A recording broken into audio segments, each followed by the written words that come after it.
What Happens in the Dark by Monty G. Staff. Narrated by Joyce Licorice. Copyright 2020. All rights reserved. Self-published by Monty G. Staff. "Hey, shawty, what's your name?" said the man that was sitting in a black Lexus with 20-inch rims and playing his music low. Kelly turned around and seen this handsome black man with a clean brush fade, hazel brown eyes, and a smile that could brighten up midnight. Kelly was light-skinned with long straight hair and slanted eyes. People used to always think she was high, but her mom was Asian and her dad was black. She had a little nose ring and her lips were shiny from the lip gloss she used.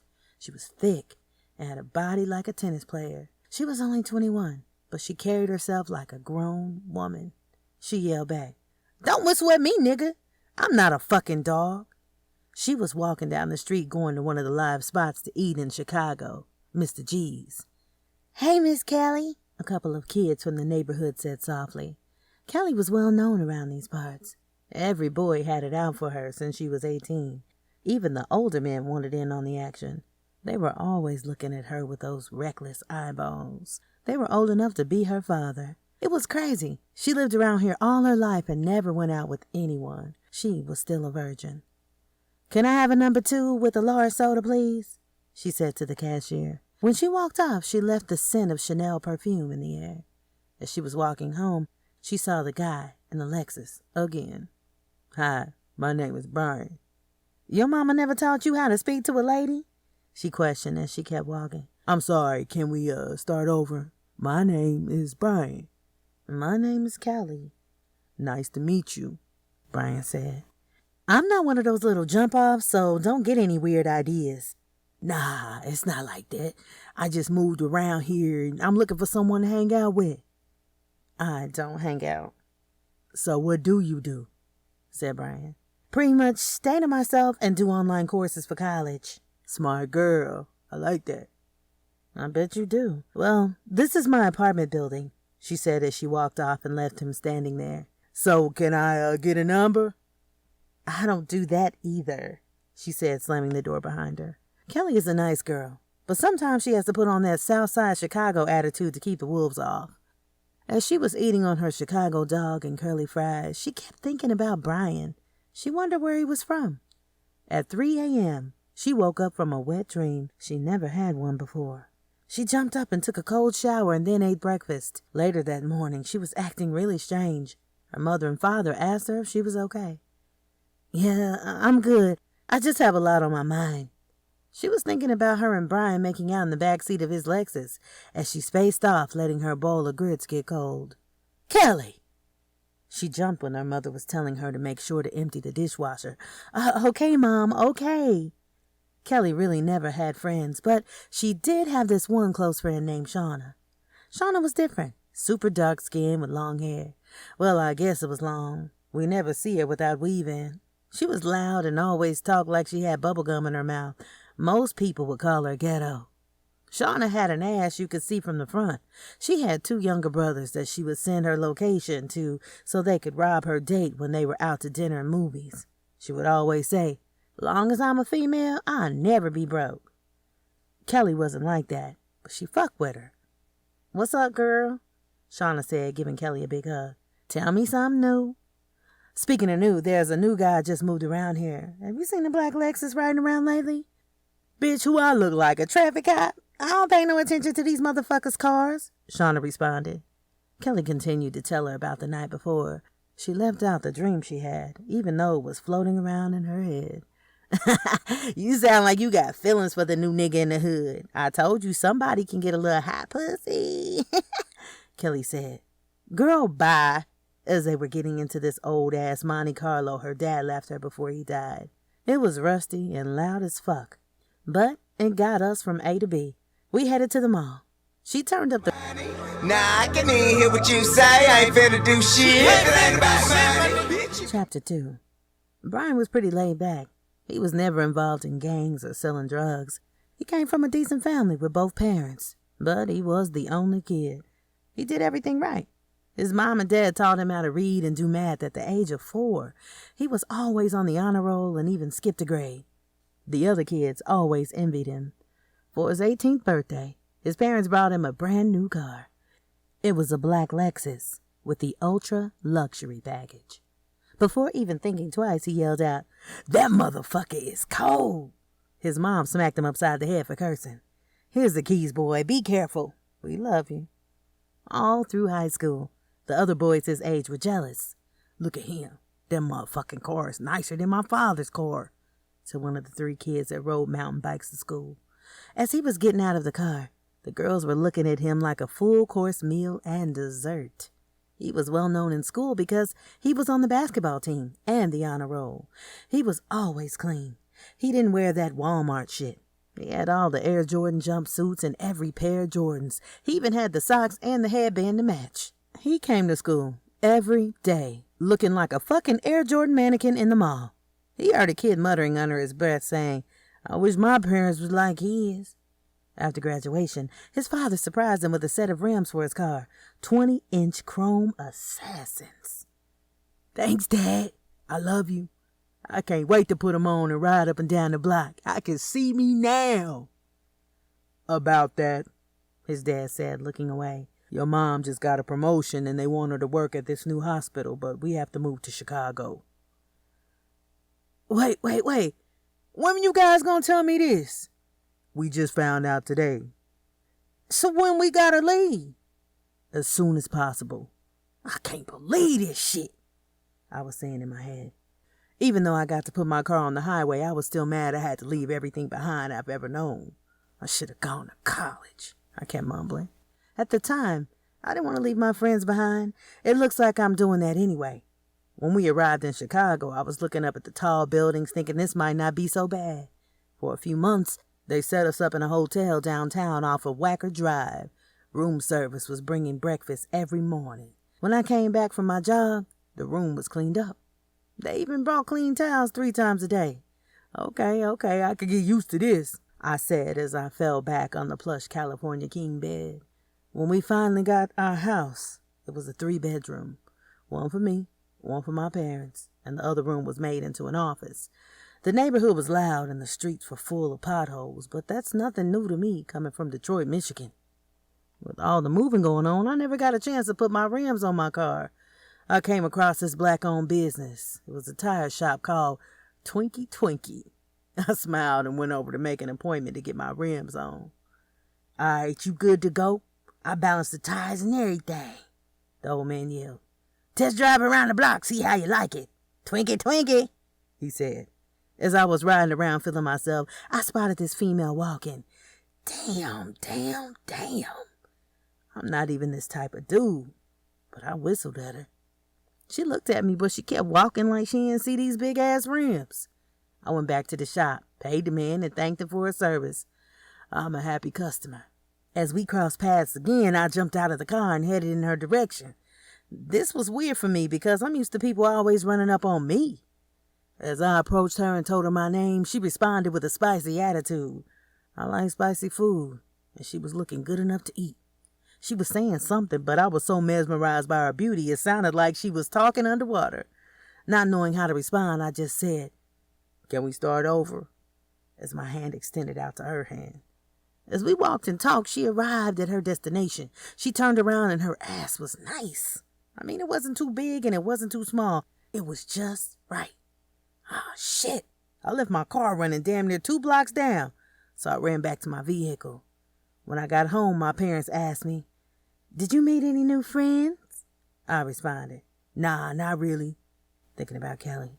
I mean, I had a couple of girls in my lifetime, but I never had one that caught my attention like her. I can't get her out of my head. My dad was about to leave the house and said, "I left a couple $100 in an envelope on the counter for you if you wanted to go to the mall or something." Okay, cool. Love y'all. Chapter 3. Kelly and Shauna was store hopping and trying on clothes, saying things like, "When I find me a rich husband, I'm going to be dressed like this all the time, girl." They laughed in unison. "Let's get out of here and try another store," Kelly said. "Girl, my feet hurt. Are we going to buy something or what?" "Girl, quit tripping. You don't have nothing else to do." We've been here for 3 hours. I could be home studying for my exam next week. Damn, girl, you smart enough, Shauna said as they were walking out of the store. Oh, shit. There he is. There he is, girl. Who are you talking about? Stop hiding behind me. What's wrong with you, Kelly? Walk this way and I'll tell you. Remember the guy I was telling you about with the black car? Yeah, what about him? He on the other side of the mall by the shoe store. So you want to talk to him? Hell no, I don't know what to say to him. Let's get out of here. Girl, you acting like when I first met you at the age of 16. I can tell you like him. Let's go, let's go. Let's hit one more store and we can be out. Okay, make it quick. As we headed out of the mall, I noticed his car was parked right next to Shauna's car. Chirp, chirp. I knew he was turning his alarm off because his lights were flashing. I looked back and he said, "What's up, new friend?" Hey, Shauna said. Who's this nigga? He looked like a dope dealer. What's up? My name is Brian and I'm not a drug dealer. Your friend is funny. I am funny, but don't get it twisted. I never got a chance to ask you for your number. Maybe we can go out sometime and you can show me around. I am not a tour guide, said Kelly as she felt a nudge to her side. Girl, get him your number, Kelly quickly responded with. You can give me your number, Brian said. I'm cool with that. She put the number in her phone and then they parted ways. As they were riding home, Shauna said, He is fine. See if he got a brother. As they laughed. You crazy. When I got home and settled down, I was sitting on the couch looking at his number, not knowing when I should call. 30 minutes later, my phone rang. Hello? I said, confused. May I speak to Kelly? Who's calling? Brian. Brian, how'd you get my number? I saw your funny ass friend again and she gave me your number. She said I should call you because you're shy. So what's up? Not much. Do you want to go grab something to eat later on? Are you asking me on a date? Yes, I am. Kelly said, I guess so. I really don't have any plans for tonight. Brian said, yeah, it's a date. And she responded, don't get too excited. I don't know you like that, boy. Well, I guess you can get to know me later on tonight. I'm not a boy. Well, excuse me. 9:30 p.m. sounds good to me. I'll pick you up. 9:29 p.m. he was pulling up and I swear the car was moving in slow motion. When I got in the car, there was an aroma of Bond No. 9 cologne. The leather seats felt like a plush living room set. I felt my pussy warming up. I don't know if this fool had on the heated seats or if it was just me.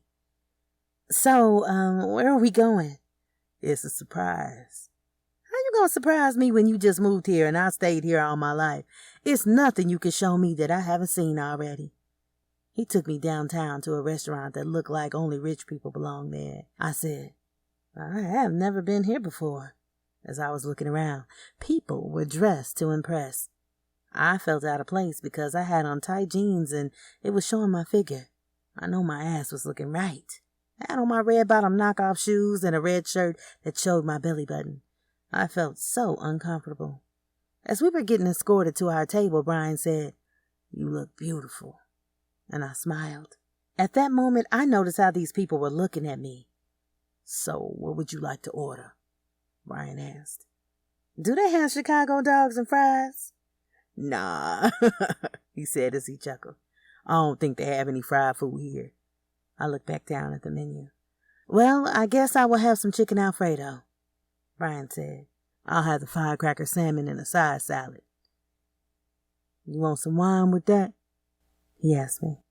I really don't drink, but I'll try some, I admitted, embarrassed. 2 glasses of red wine, please.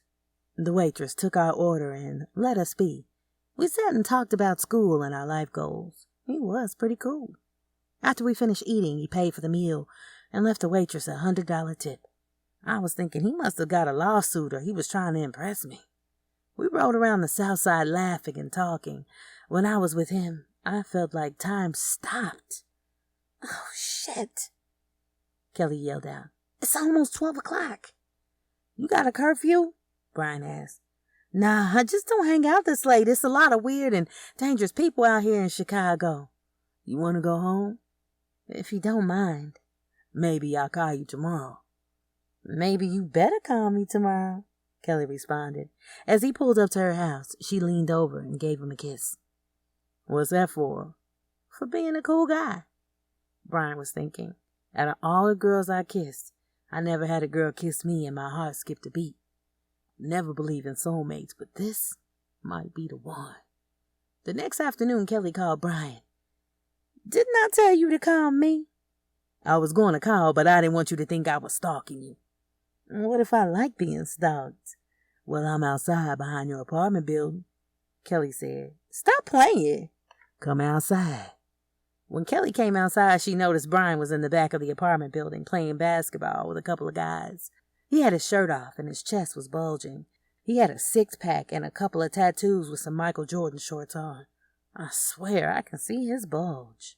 Brian waved me to come over and I obliged. He said, I would give you a hug, but I'm all sweaty and gross. I was thinking to myself, sweat never hurt nobody.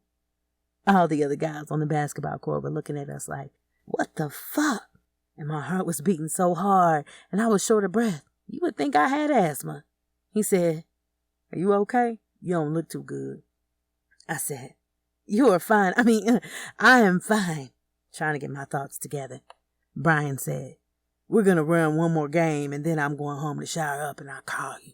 This time I promise. Ring, ring. Hello? This is Brian. I know who this is. What's up? I'm outside. Oh, you stalking me now? I thought you liked stalkers. Want to come upstairs? The door's unlocked, but I'm in the bathroom. What's the apartment number? 309. I'll be up in a minute. When Brian walked in, he heard me yell, make yourself at home. Brian sat down on the couch. He was thinking to himself, her parents have a decent little apartment. It's not like my parents' house, but it's okay. Next thing you know, she walked down the hallway with some white booty shorts on and a white bra. Damn, you just walk around the house like that? Like what? Kelly said. Like a beautiful model. Kelly laughed and said, you got jokes. She was struggling to get something down from the shelf. She said, damn, I'm too damn short. Can you help me get this lotion down? As Brian was reaching for the lotion, Kelly started rubbing his chest down to his abs that she could feel through his silky, dry, fit Nike shirt that he was wearing. What's going on? I managed to say out loud before she grabbed my hand, leading me to her bedroom. I still had the lotion bottle in my other hand. Have you ever given a girl a massage? She asked me, looking over her shoulder. Nah, but I don't mind learning. I was looking at hair that draped down to her back, down to her booty cheeks, hanging out of her boy shorts as she turned around. When I walked in, I noticed pink walls and lots of stuffed animals. She had a queen-size bed that she laid across on her stomach. Second date, and you already want me to give you a massage? She said quietly. That's not all I want you to give me. I opened the lotion and put some in my hand. I began rubbing it around and started massaging her lower back. As I was going up, I complained because her bra was in the way. She said, well, take it off. I kept massaging and she started moaning like we were making love. I was starting to get aroused. After 5 minutes, she said, okay, it's your turn. Take your shirt off. I took my shirt off. She pushed me down on the bed. While I was laying on my back, she started rubbing my chest. She said, why is your heart beating so fast? I said, oh no. Before you know it, she was pulling down my boxers and my sweatpants at the same time. I think what she saw must have surprised her. Kelly, are you okay? Yes. Kelly was thinking back to what her friend was telling her. Take control, suck his dick. She had never seen a dick in real life. She watched a couple of pornos, but she always said dicks don't get that big. Brian made her a believer. Not knowing what to do, she put it in her mouth and started to go up and down, reenacting what she saw before. Oh shit, god damn, Brian was moaning. Before she knew it, she was turned over doggy style with her panties pulled to the side. She was a virgin, so she put her head in the pillow, screaming, but took it like a champ. His dick was sliding straight in, slow and easy. Maybe it was from all that spit. She was wet from all that moaning Brian was doing.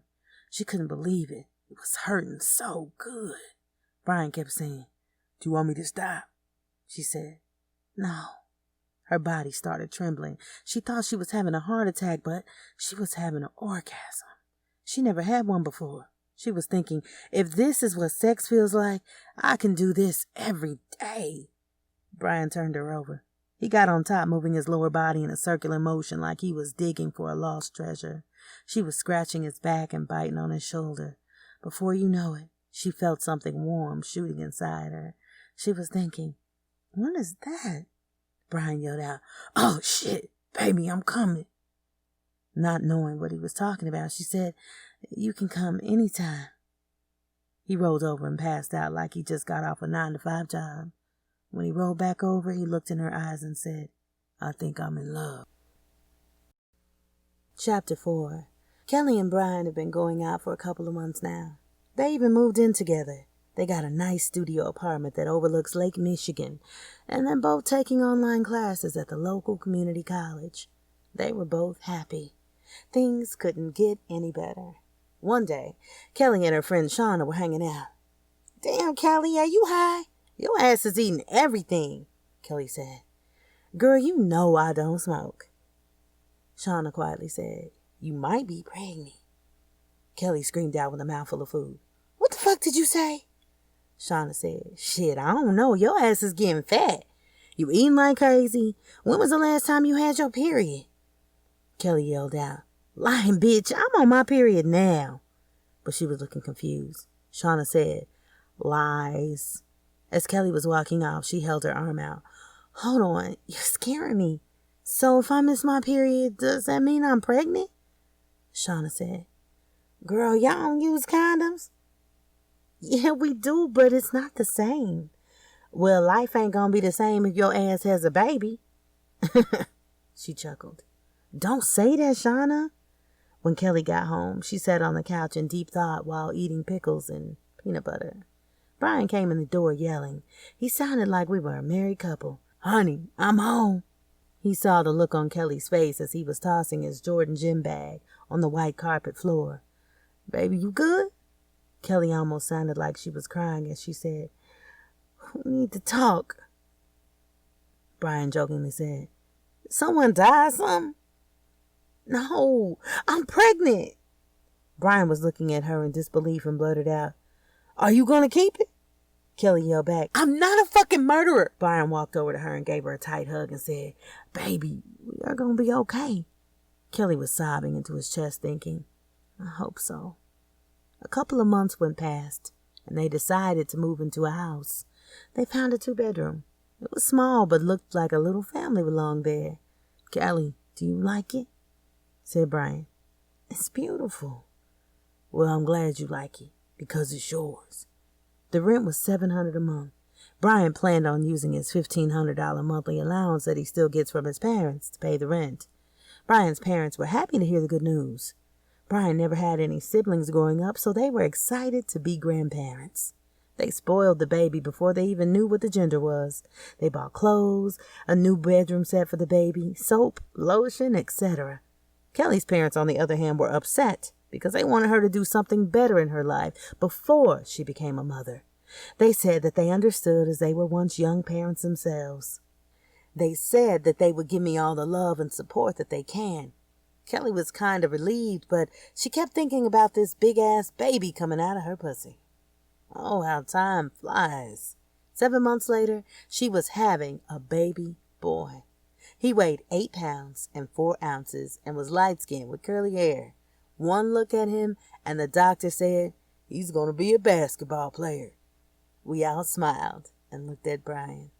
Everything was good. Everyone was helping out. Even Shauna came through and helped. She was always telling the baby, "I'm your TT."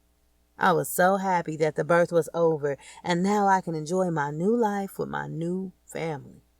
I decided to let Brian name the baby. It didn't even take him 2 minutes. He yelled out, "Jordan." Kelly raised up. "You are going to name our baby after a gym shoe?" His eyebrows were coming down like an eagle. Brian said, "What?" Kelly scooted back down in the bed, getting in a comfortable position, and said, If you like it, then I'll love it. After 3 days, we brought Jordan to our new home. This is your new home, I said, talking in a baby voice. Do you like it? I said like he can respond. I took him to his room where he had lots of presents from everyone, even people from the neighborhood. This boy had Jordan outfits he couldn't fit, Jordan shoes he couldn't fit, everything with Jordan. He's going to grow up thinking that it's him on the back of the gym shoes. I couldn't help but smile as I was thinking to myself, I'm in love with Brian, but I love this baby. So far, everything is working out. Jordan is now almost a year old and he's trying to walk. He takes that little right leg and pushes off of it and scoots himself around the house. Sometimes when Brian holds him up, he tries to walk. It's so cute. Brian is in real estate now. He also has a side job selling gym shoes at Flight 23 downtown on State Street.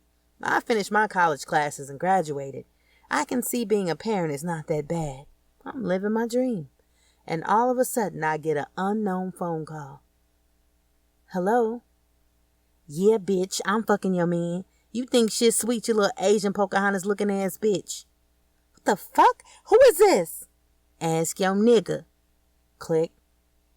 Kelly was pacing the floors back and forth until Brian got home. She kept mumbling, Who is this bitch?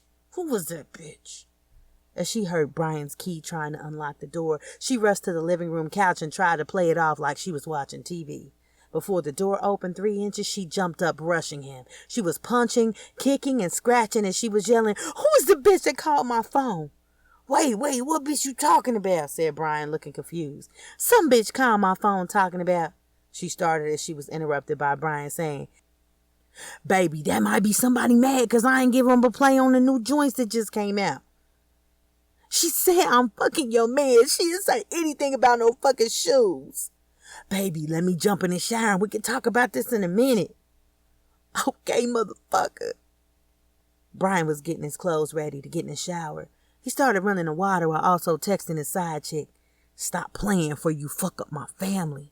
He deleted the text and hopped in the shower. Meanwhile, Kelly is still heated. She was walking around talking to herself, sounding crazy.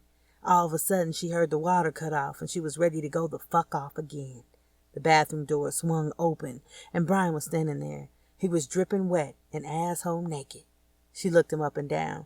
His body was ripped ever since he was a teenager from playing basketball, working out and jogging. He was walking slowly towards her with a finger gesture like, Come here, as he's walking, his dick slapping his thigh. When he grabbed me, my heart was beating like when we first met all over again. He ripped my clothes off and underneath I was wearing a matching Victoria's Secret bra and panty set. He walked me to the kitchen and put me on the marble top island, slowly pulled my panties off. My ass was cold from sitting on this marble. I closed my eyes and felt Brian spread my legs open wide like he was trying to see how far my legs could go.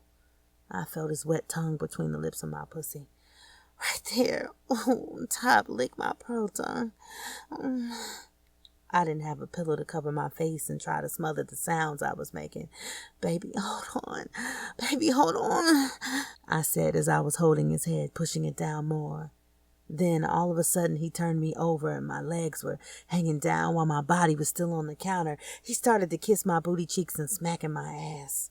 My pussy was getting so wet, I forgot what I was mad about. He started to eat my pussy from the back. I was gripping the countertop with both hands and shaking my head back and forth. By this time, I just wanted to fuck. This motherfucker spread my cheeks open and went crazy. I didn't want him to eat my ass, but I didn't want him to stop either. Brian was tall, fit, and very strong. I was only 5 feet and 150 pounds. I think 20 pounds of that was my ass. He pulled me back up, turned me around, and put my back on the refrigerator. That stainless steel was colder than a motherfucker. I felt my feet lifting off the ground. This motherfucker lifted me up and slid his dick right in me. I was thinking to myself, I'm fucking with a damn porn star. He started to walk around the room with me riding his dick as we made our way to the bedroom where we finished off in his favorite position, doggy style. My pussy was so wet and it was throbbing. I think I came like 3 times. He was fucking like a madman when he finally said, Baby, I'm coming. He started pumping faster. I put my face in the pillow and I felt his dick inside of me jumping like a car stalling out. I passed out in my bed, asshole naked, for like 2 hours. When I woke up and Brian and the baby was gone, I noticed a note on the refrigerator that said, "Baby will be back. We went to go get dinner. P.S. I left you some orange juice on the counter." I turned around and slammed that shit. I had cotton mouth like a motherfucker. 20 minutes later, they walked in and Brian was yelling, "Who wants to eat again?" She walked over to the dinner table and opened the bag. To her surprise, he bought her favorite, Chicago-style dog and fries. "Oh, shit," he smiled, thinking shit was sweet. "Don't think I forgot about what we were arguing about earlier." Brian continued to blow the food he was ready to feed Jordan. He looked up at me and said, "Baby, can't you see that everybody is jealous of us?" Kelly looked at Brian with disgust and continued to eat her food. Chapter 5. Ring, ring, ring. "Baby, is that your phone or mine?" Kelly rolled over and felt no one in the bed. She looked up and her phone was going off. It was FaceTime from a number she had never seen before. Her heart skipped when she answered. She screamed, "Brian!" He raised up from between some bitch legs with a wet face. Kelly threw the fucking phone to the wall, packed her shit, and took Jordan to her mother's house. By the time Brian got home, his family was gone. 2 weeks and he hasn't heard from her or his son. Every time his phone rings, he picked up on the first ring, hoping it was her. "What up, G?" Disappointed it wasn't her. "Hey, man, let me call you back. I'm kind of busy," Brian said. "Okay, you cool, bro? You sound fucked up." It was one of his old friends back home in Detroit. He hung up the phone and cried himself to sleep. Ring, ring, ring, ring. Who the fuck calling me at 3:27 in the morning? Thinking it might be her, he jumped off the couch to his feet. "Hello, may I speak to Brian Smith?" "This is him. Who's calling?" "Hi, my name is Dr. Nelson. I'm sorry to call this early in the morning, but we need to talk in person ASAP." He didn't know what to think. He grabbed his keys and forgot his wallet. He headed straight to the hospital. He was doing 50 in a 25-mile-an-hour zone, running red lights. All he could think was that it was his girl and son in trouble. He tried to call his mom because she worked at that hospital. He was trying to find out what's going on, but she didn't answer. When he arrived, he parked in a handicapped spot as he ran in the hospital, panicking like crazy. He walked up to the receptionist's desk and said, "My name is Brian Smith, and I just got a call from here saying I need to come in and that it's important." "Sir, please have a seat and we will call you when we are ready." "I can't sit the fuck down. What's going on?" 10 minutes later, a doctor walked out. "Brian, I'm Dr. Nelson. We spoke earlier." "Yes, what's this concerning?" "Let's have a seat in my office. Follow me." "Is it my girl and my son?" he said with worry in his voice. "No, I'm sorry. Your mother and father died today in a car accident." "What the fuck? Hold up!" he yelled. "This shit can't be true." He ran out of the hospital and realized his car had been towed. His phone was in the car and his wallet was at home, so he had to walk 2 miles to get back home. When he walked in the door, he almost said, "Honey, I'm home." And he broke down and started crying even harder. He kept saying, "This shit can't be happening to me." He called the impound lot and got his car situation taken care of. He started coming to work late and fucking up orders. His boss was getting mad. He continued to fuck up until he got fired. Then he started thinking, "I can't survive off this bullshit check selling gym shoes." Brian was a total wreck. He didn't know what to do. He lost the only people that meant something to him in his life. He had to make final arrangements for his parents by himself. He had to pay all the bills by himself. On top of that, those $1,500 allowance checks that his father was sending each month stopped. It's been 5 months, and I haven't heard from Kelly. I know she heard about my parents dying. She didn't even show up to the funeral. Every other day I would go past her favorite restaurant, Mr. G's, hoping to see her. I never did get lucky, but I ran into her friend, Shauna. Yo, hold up. What's up with your friend? Who, Kelly? I haven't heard from her in months. I'm sorry about your parents. That's fucked up. Yeah, she ain't even call me about that. She don't care. Do you want some of the clothes she left behind? Hell yeah, Shauna said as she was walking on the other side of my car, opening the door and making herself comfortable. Damn, I ain't say right now, but I guess one person's trash is another person's treasure. She pulled out a little baggie from her purse and she said, "You smoke?" I replied, "No." She said, "Do you mind?" I said, "Do you?"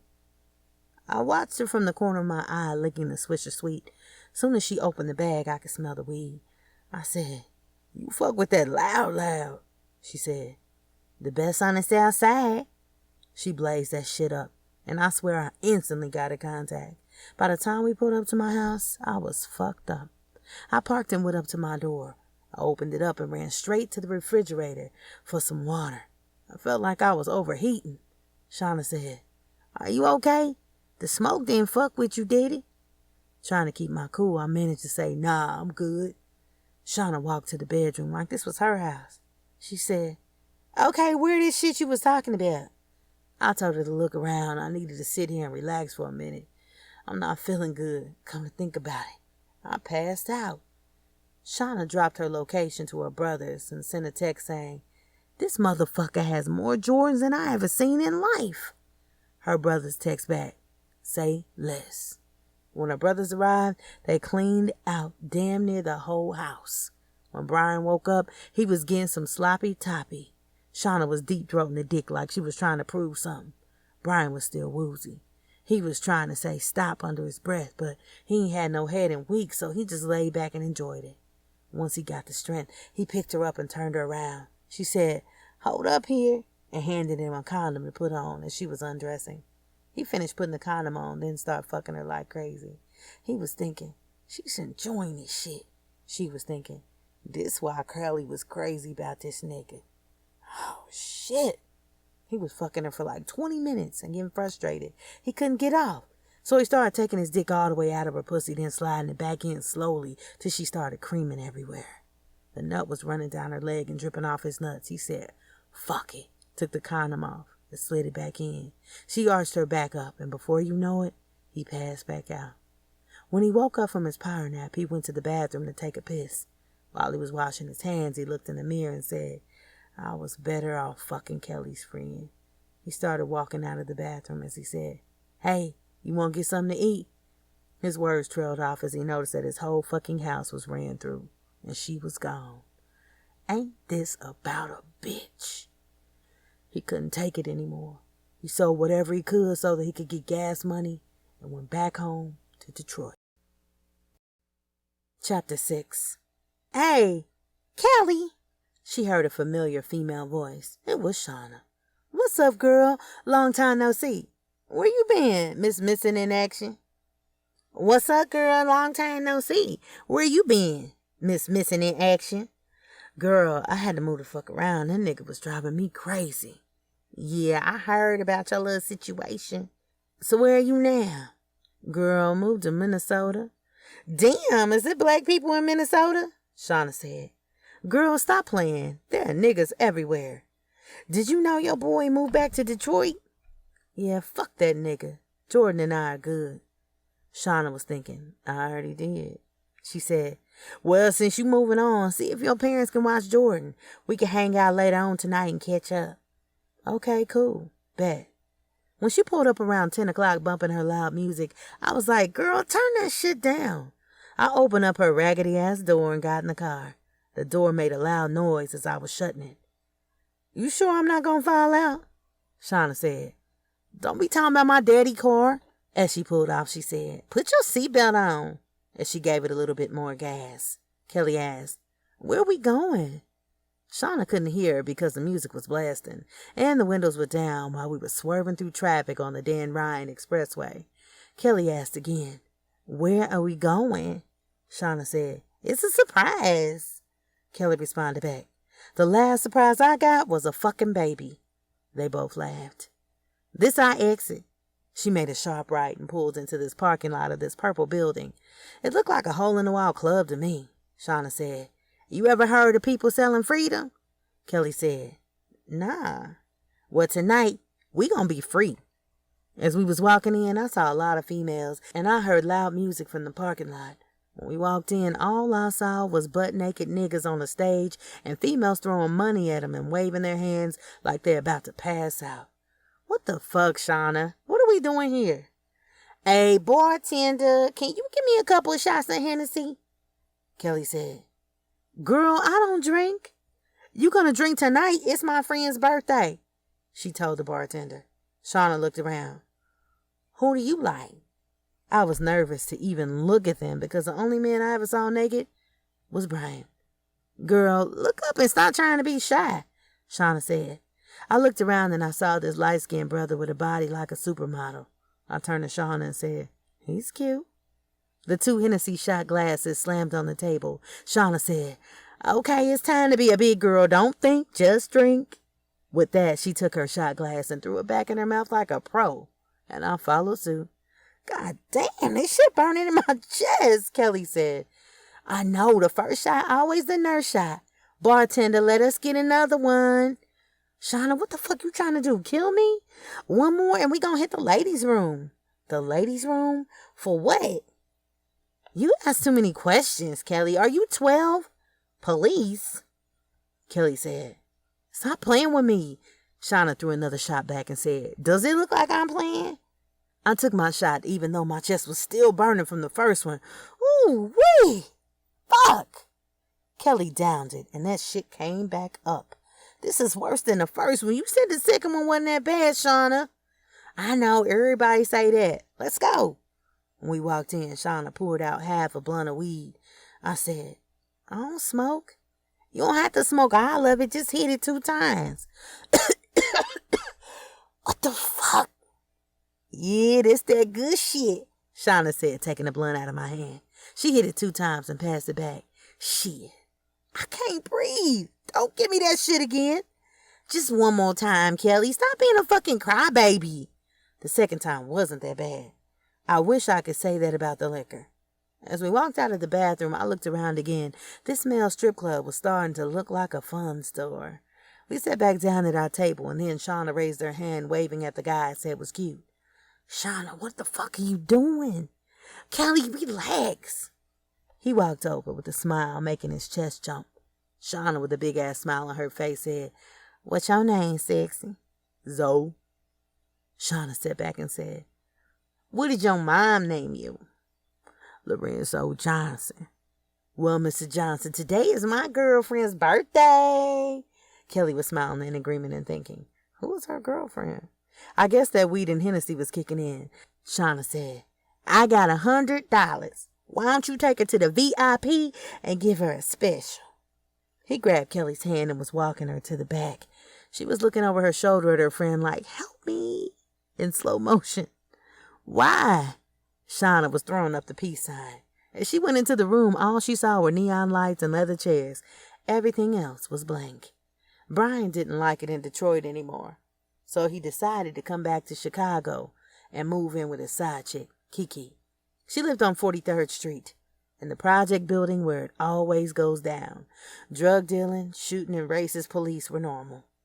Kiki was decent looking. She didn't look too cute, but she wasn't ugly. She did have a scar across her face from a razor blade. This one girl cut her for fucking with her baby daddy. Even though she had to stuff her stomach in her pants like a Glock 9, she still had a fat ass. After having 3 kids, you're guaranteed to have a body like that. Kiki didn't have her kids. They got took a couple years back by DCFS. She lived with her grandmother, who was very ill, and she doesn't even come out of her room. Kiki walks around saying, this my motherfucking house, every chance she gets. Letting Brian move in wouldn't be a big deal as long as he doesn't get questioned by CHA. Ring, ring. Hello? Kelly, what up, girl? Remember we went out a couple days ago and drank that Hennessy? Yes, girl, never again. My stomach been fucked up ever since then. Kelly laughed. Oh, shit, girl, your ass might be pregnant. Stop playing. See, that shit ain't funny, Kelly said. For real, I might need you to ride with me to the hospital, Kelly. When Shauna pulled up to Kelly's house, she was looking like shit. Kelly said, bitch, let me drive. She was driving down the road, and Shauna was holding her stomach, breathing heavy, and telling Kelly to talk to her. She didn't know what to talk about, so she told her what she remembered that night in the strip club.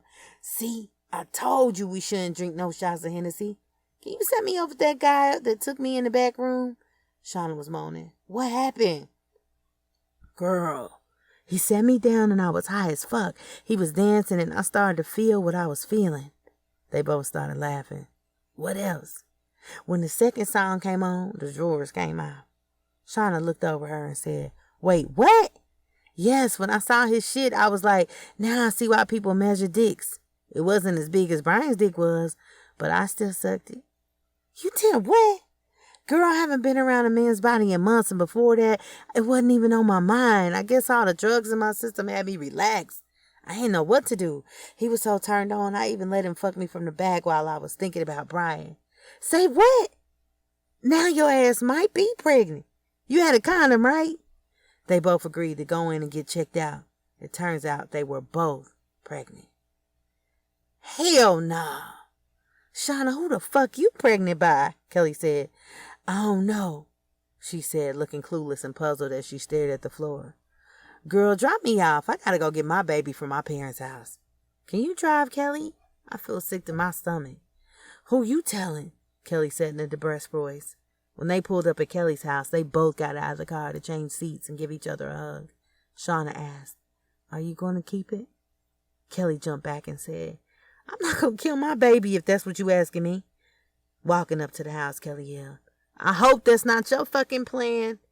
Now Shauna was really tripping as she started up the car and slowly pulled off in silence. 2 days later, Kelly went back to Minnesota. Home, sweet home, she said as she was taking off Jordan's clothes, getting ready to put him in the bathtub. She started running water, putting baby bath soap in his tub, and all of a sudden, she was over the toilet, throwing up. What the fuck? She said as she was wiping her mouth with the towel. She was thinking, I need to lie down. She did not even give Jordan a bath. They just climbed into bed and fell asleep. Kelly woke up to Jordan crying. She started yelling, Little motherfucker trying to open up the cereal. Get your ass up. Kelly quickly realized that she had never yelled at her kid like that. Her parents never yelled at her like that. I guess the hormones have kicked in. She could only shake her head. Already. Damn, what's wrong with you? You left the water in the tub, throw up in the toilet, and you went right to bed, said her cousin, Teresa. She was her cousin on her father's side. She was willing to help Kelly out even though they had only met once. I was a little around 3 years old, but family is family, she said. Kelly said, I'm sorry, Teresa. Looking like a hot mess. Teresa said, Clean yourself up and go get some air. I'll watch Jordan for you. Thank you. I need to clear my head. She headed out and felt like eating, so she stopped in her favorite spot. They even had one in Minnesota, Mr. G's. I can see a Chicago dog and curly fries in my future, she said loud enough for the people around her to hear. When she walked in, there were wall-to-wall windows. A man was standing at the register with a red and white striped hat on.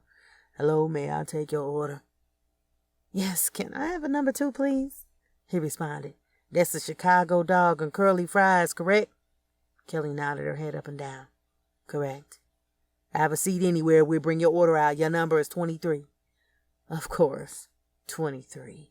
Michael Jordan, she said as she walked away. She headed to the back. She sat down facing the window with the register behind her. She placed her number 23 sign on the table.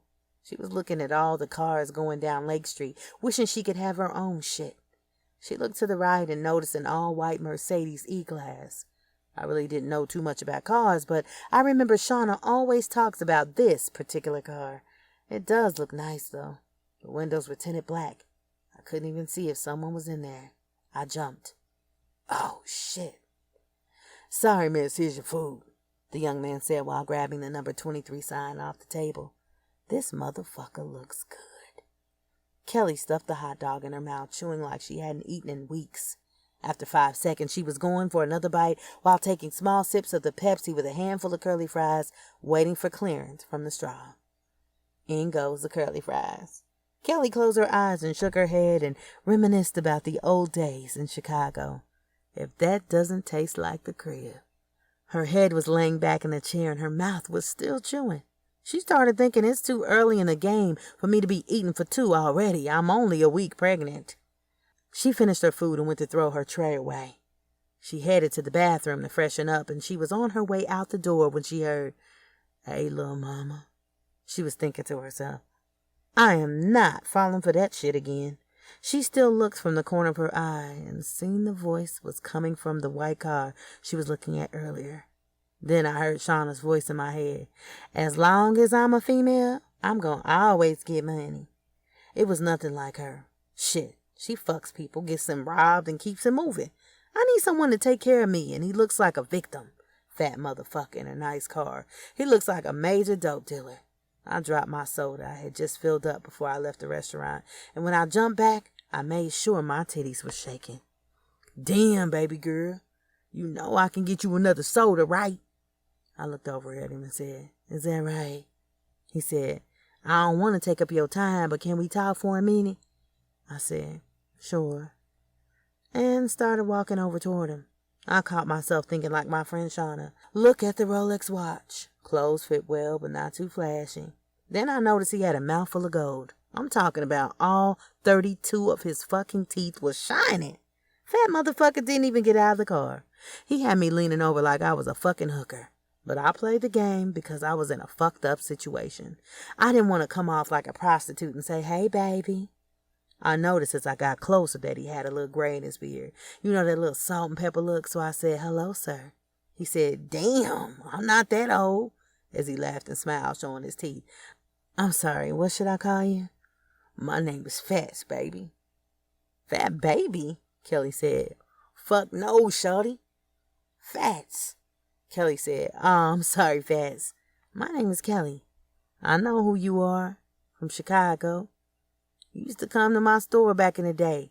I seen you blossom into a nice young lady. As she snapped into her Southside mode. Hold the fuck up. How do you know me? I had a store on the corner of 63rd and used to come in and get a Chicago dog and fries, right?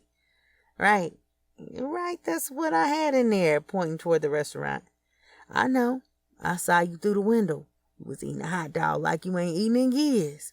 Fat started giggling, Kelly said. Nah, that's not it. I just love Chicago food. Fat said, Let me take you out to dinner and show you something different. You want to ride? Sure, let's do it. Fats raised his eyebrows and pulled his glasses down and looked at me. I said, Not like that, nigga. Walking around to the other side of the car and getting in. When I got in, he rolled up the window and the AC was on full blast. It was colder than a motherfucker. My nipples were poking out of my shirt. He looked down at my boobs and said, They like my car. Looking the other way, I chuckled as I kept thinking to myself, Kelly, don't blow this. So I said in my sexy voice, Guess they do. When he dropped me off, I couldn't wait to get out of that cold-ass car. Maybe the air was blasted because he's a fat motherfucker. He yelled as I was getting out of the car. Slow down, shorty. You gonna give me your number? What? Kelly said. Oh, yeah. After he put her number in his phone, he said, I'll call you around 6 or 7, dinner time. Wear something nice. I will, she said as she blew a kiss to him and walked off. As he pulled away, he hit the horn, and I looked back and said, Here we go, Kelly. When he picked me up around 6, I put on this red silk one-piece dress Brian bought me a year ago for my birthday. I walked up to the car and opened the door because this fat ass was not about to get out and open the door for me. I got in, and he said, What you trying to do, make me marry you? I smiled at him and said, Maybe. I can say that for a fat nigga, he always smelled good. I inhaled deeply and said it out loud. Issy Miyake. He said, How you know that? I said, When I was younger, I used to go to the mall and smell the men's cologne. That is a smell that I can't forget. Fat said, How old are you now? I said, 25, but I know I don't look like it. He looked at me and gave me a small grin and said, You sure don't. We pulled up at the restaurant, but we didn't come in the front. He led me to the back door and everybody said what's up to him. It's like he was the owner of this place. He was holding my hand, dragging me to the back of the kitchen. Come on, baby. Come on, follow me. We made it to the dining area and sat down in his large booth. He said, Order anything you want. Kelly didn't even pick up the menu and said, I would like some firecracker salmon and a side salad, please. This food took me to the same restaurant I went to on my first date with Brian, so I ordered what he used to order. the waiter said. Blue cheese or ranch? Ranch, please, Kelly said as she was handing the waiter her menu. Fat said, I love a woman that knows what she wants. He gave the waiter his menu and told him, Give me my usual. The waiter nodded his head and said, Yes, sir, Mr. G. As he walked away, Kelly said, Why he call you Mr. G? I thought your name was Fats. Fats said, My real name is James Silver, but my close friends call me Fats, and the people that work for me call me Mr. G. Kelly said, Work for you? What do you do? I own a chain of restaurants. I've been doing this since I was a little kid, and I ain't talking about skinny. He laughed at his own joke. My father used to buy real estate all over the place. He opened a restaurant so he could pass them down to me. Remember that restaurant I was telling you about in Chicago? I own about 7 of those Mr. G's Chicago restaurants. Kelly said, I love Mr. G's. He said, Well, I guess we were meant to be. As he unfolded his handkerchief and put it in his shirt so he doesn't drop anything on his clothes. Shit, you could have took me to get a Chicago dog, Kelly said. Nah, baby girl, you don't look like the hot dog type. Kelly tried to sound sexy, but her words came out bold and disrespectful. She said, Well, what else do you think that I should put in my mouth? He looked at her and said, Do you want some wine? She was thinking, Yes, I need some wine to slow my goofy ass down. Don't fuck this up, Kelly. The food was coming out, and Fat told the waitress to bring a bottle of their finest wine. Make sure it's red, too, please. Yes, sir, Mr. G. So let me get this straight. You own 7 restaurants all over. How old are you if you started at a young age? I'm 45, he said in a confident voice. I tried to make him feel good and said, You don't look like it. I thought you were my age. He smiled as he stuck his fork in the spaghetti and meatballs sitting in front of him. He was twirling his food around and looking me in the eyes. I was thinking to myself, he's damn near my father's age. He's going to take care of me if he wants me to call him daddy. With a mouthful of food, he said, This shit's good. I can't eat fucking hot dogs every day. I don't know how people do it. I'm not knocking it. But there's all this good food in the world. You must be crazy, I said. If I had a lot of money, I would try different food. But if it's not Mr. G's, it's most likely ramen noodles. He dropped his fork and looked up and said, Are you fucking serious? A body like that from eating ramen noodles? Shit, I need to go to Walmart and get me some in the morning. He laughed at his own joke again. This time I chuckled and said, Boy, you crazy. After we left, he was going to drop me off. I was trying to talk to him and learn more about him, but he kept answering his phone. Hello? Man, I ain't tripping about no 3,500. He yelled at the person on the other end of the line. Just pay the shit. And he hung the phone up. Fats looked over at me and said, Now, what were you saying? I was going to tell you about. Ring, ring, ring. One moment. I'm sorry. Hello? Tell him to move the cars around and make room for the other 3 cars then. He yelled. Stop calling me about dumb shit. I never got to tell him what was on my mind because we were pulling up on my block. I'm sorry about that, baby girl. Here. He handed me a wad of money, but I don't know how much it was because it was folded up. I looked at him and said, What's this for? While I was unfolding the money, he said, I can't have my future wife out here eating noodles. I usually would have said, I can't take this, but I was fucked up and I needed it. Hope to see you around, Kelly said while getting out of the car. Fat yelled out, That's how we getting down. I turned back around and walked over to the driver's side window. I stuck my head in and gave him a wet, sloppy kiss. His mouth was tasting like metal from the gold teeth and spaghetti sauce from the meatballs. I had to do what I had to do. The next day I woke up early. It was a Sunday morning. I made Jordan breakfast and gave my cousin Teresa $500 for helping us out. Teresa, can you please watch Jordan today? You know I got church. Jordan has church clothes he never worn before. Okay, Kelly, but I hope you didn't do anything crazy for this money. Kelly responded. I didn't do anything, I swear. Kelly kissed Jordan and said, Mommy'll be back. Be good. She ran off to the stores before they closed to get something nice to wear. She didn't have to spend that much money because she looked good in the cheapest outfit. She was saying to herself, I'm only going to spend $100 since I still have $500 from the $1,000 that Fats gave me last night. She put herself on a budget because she doesn't know when he's going to do that again, if ever. She stopped at a Rainbow and looked around. She said, this is nice, cheap, but nice. She bought a couple of outfits and they were pretty nice, and she still walked out with money. Damn, I need to shop like this more often, Kelly said. She got dressed in this two-piece bright yellow outfit. Most people would say she looked like a banana, but the way it was fitting her body, nobody had anything to say. When men saw her, their mouth just dropped. Even the married men that were with their wives. When Fats noticed her walking up to Mr. G's looking like a snack, he yelled out, future wifey, future wifey. What did I tell you about eating those hot dogs? Kelly put one hand on her hip and said, I was looking for you.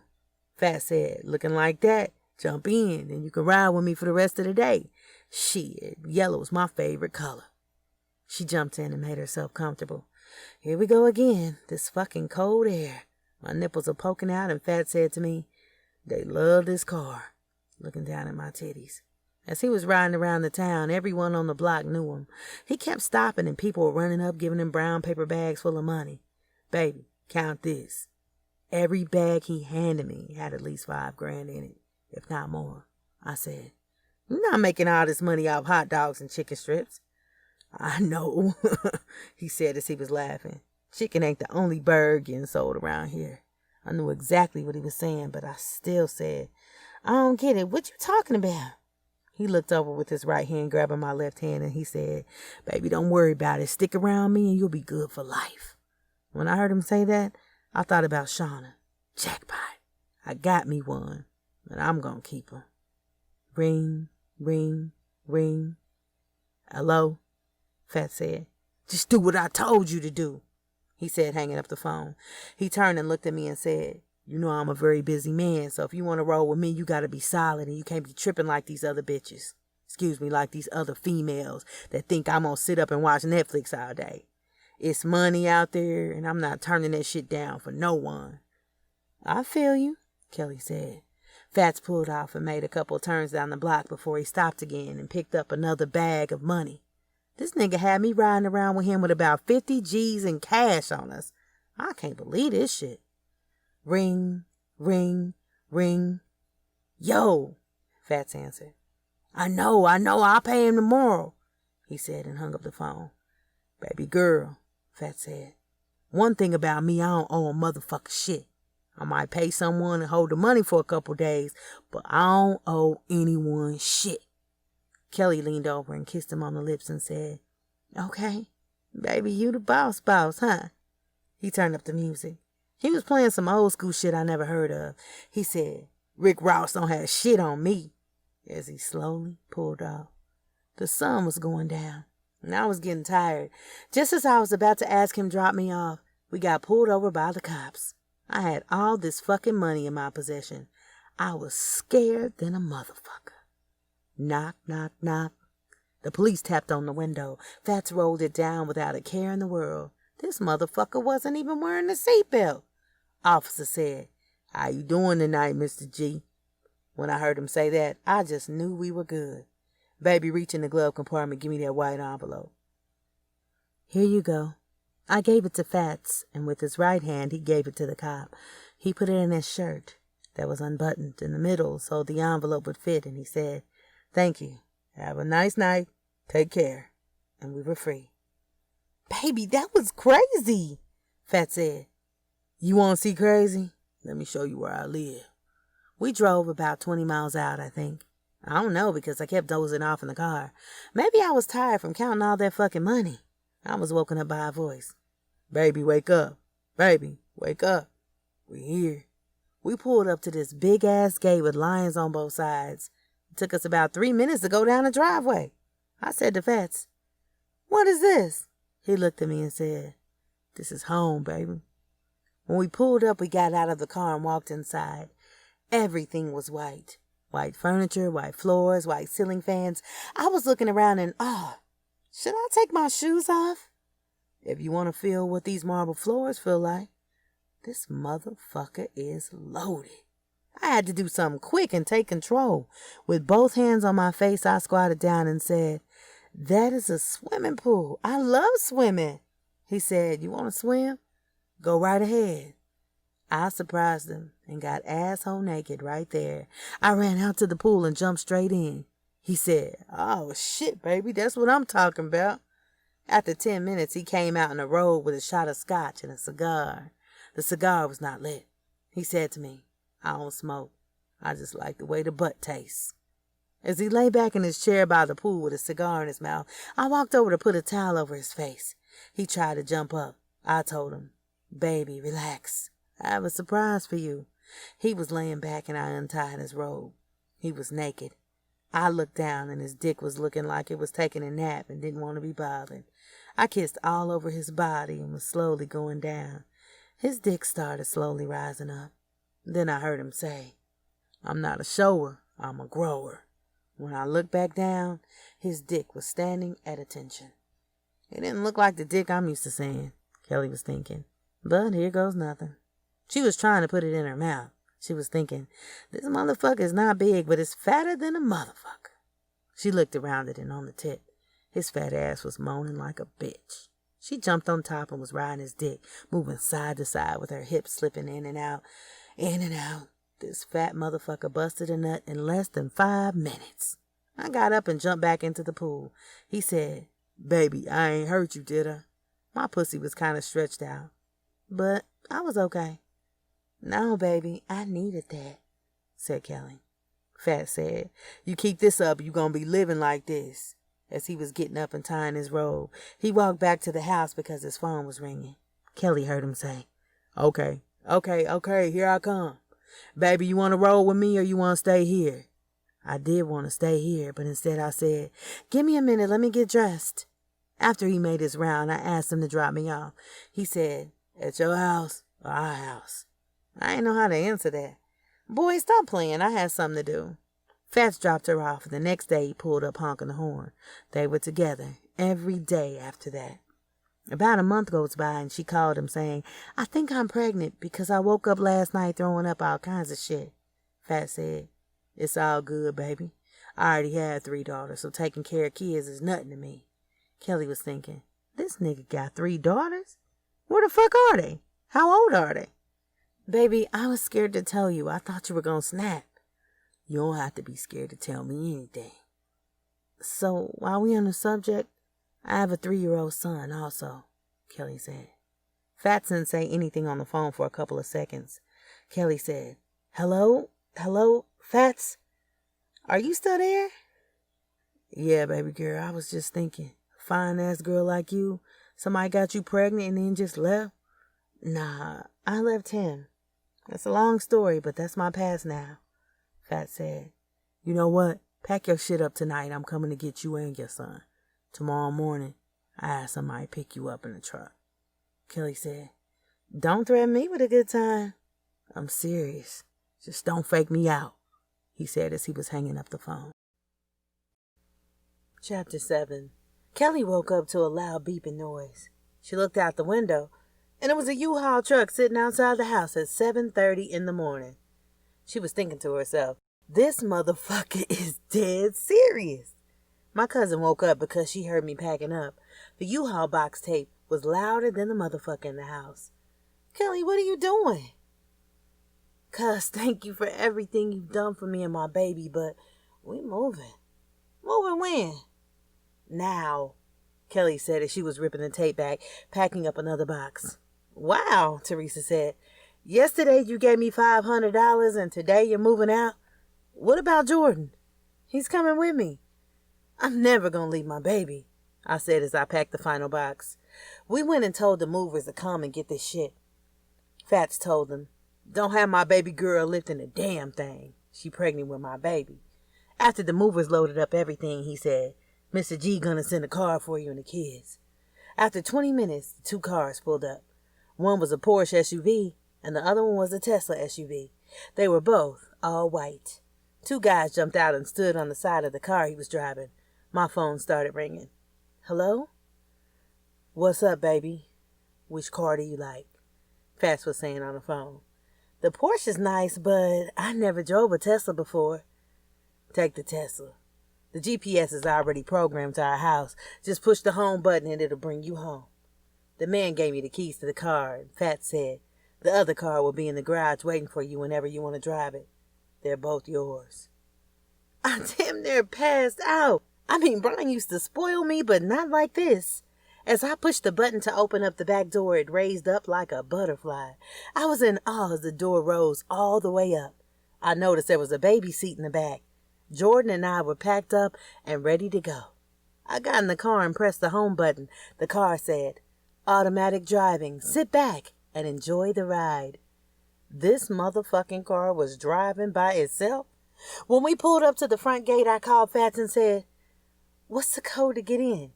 He said, "Wifey." When the gates opened up, my heart was pounding so fucking hard. Even though we live out in the middle of nowhere, I didn't give a fuck. Shit, now we straight. I looked back in the rearview mirror at Jordan. When I pulled in the driveway, I didn't notice a truck anywhere in sight. When I walked into the house, this motherfucker had unpacked my shit.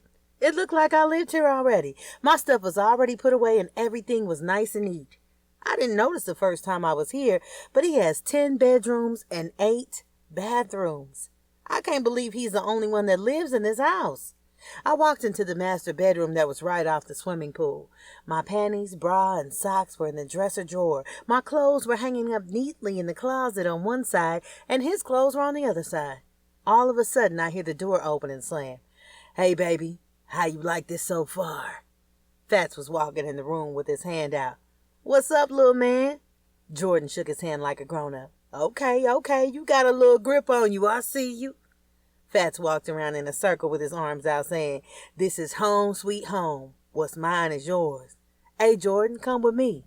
Jordan was following him like he knew him all his life. "Check out your toy room, little man." He had so many toys in one room that Jordan would be entertaining himself for months. Fats heard what I was thinking. He said, "That's right. My baby girl can get some rest so my kids can come out healthy and strong. Here, this should hold you over for a minute. You and Jordan can go to the store and pick out a bedroom set for him. Whatever he likes." He handed me a yellow envelope that contained $10,000. "Are you for real?" Kelly said. He replied, "The shit stank. Now enjoy yourself." He kissed me on the forehead as he walked off, grabbing his cell phone off his hip. Ring, ring. "Hello?" I heard him yelling and snapping about something as he was walking out the door. Kelly yelled at Jordan. "Come on, baby, let's go." Jordan said, "I don't want to go."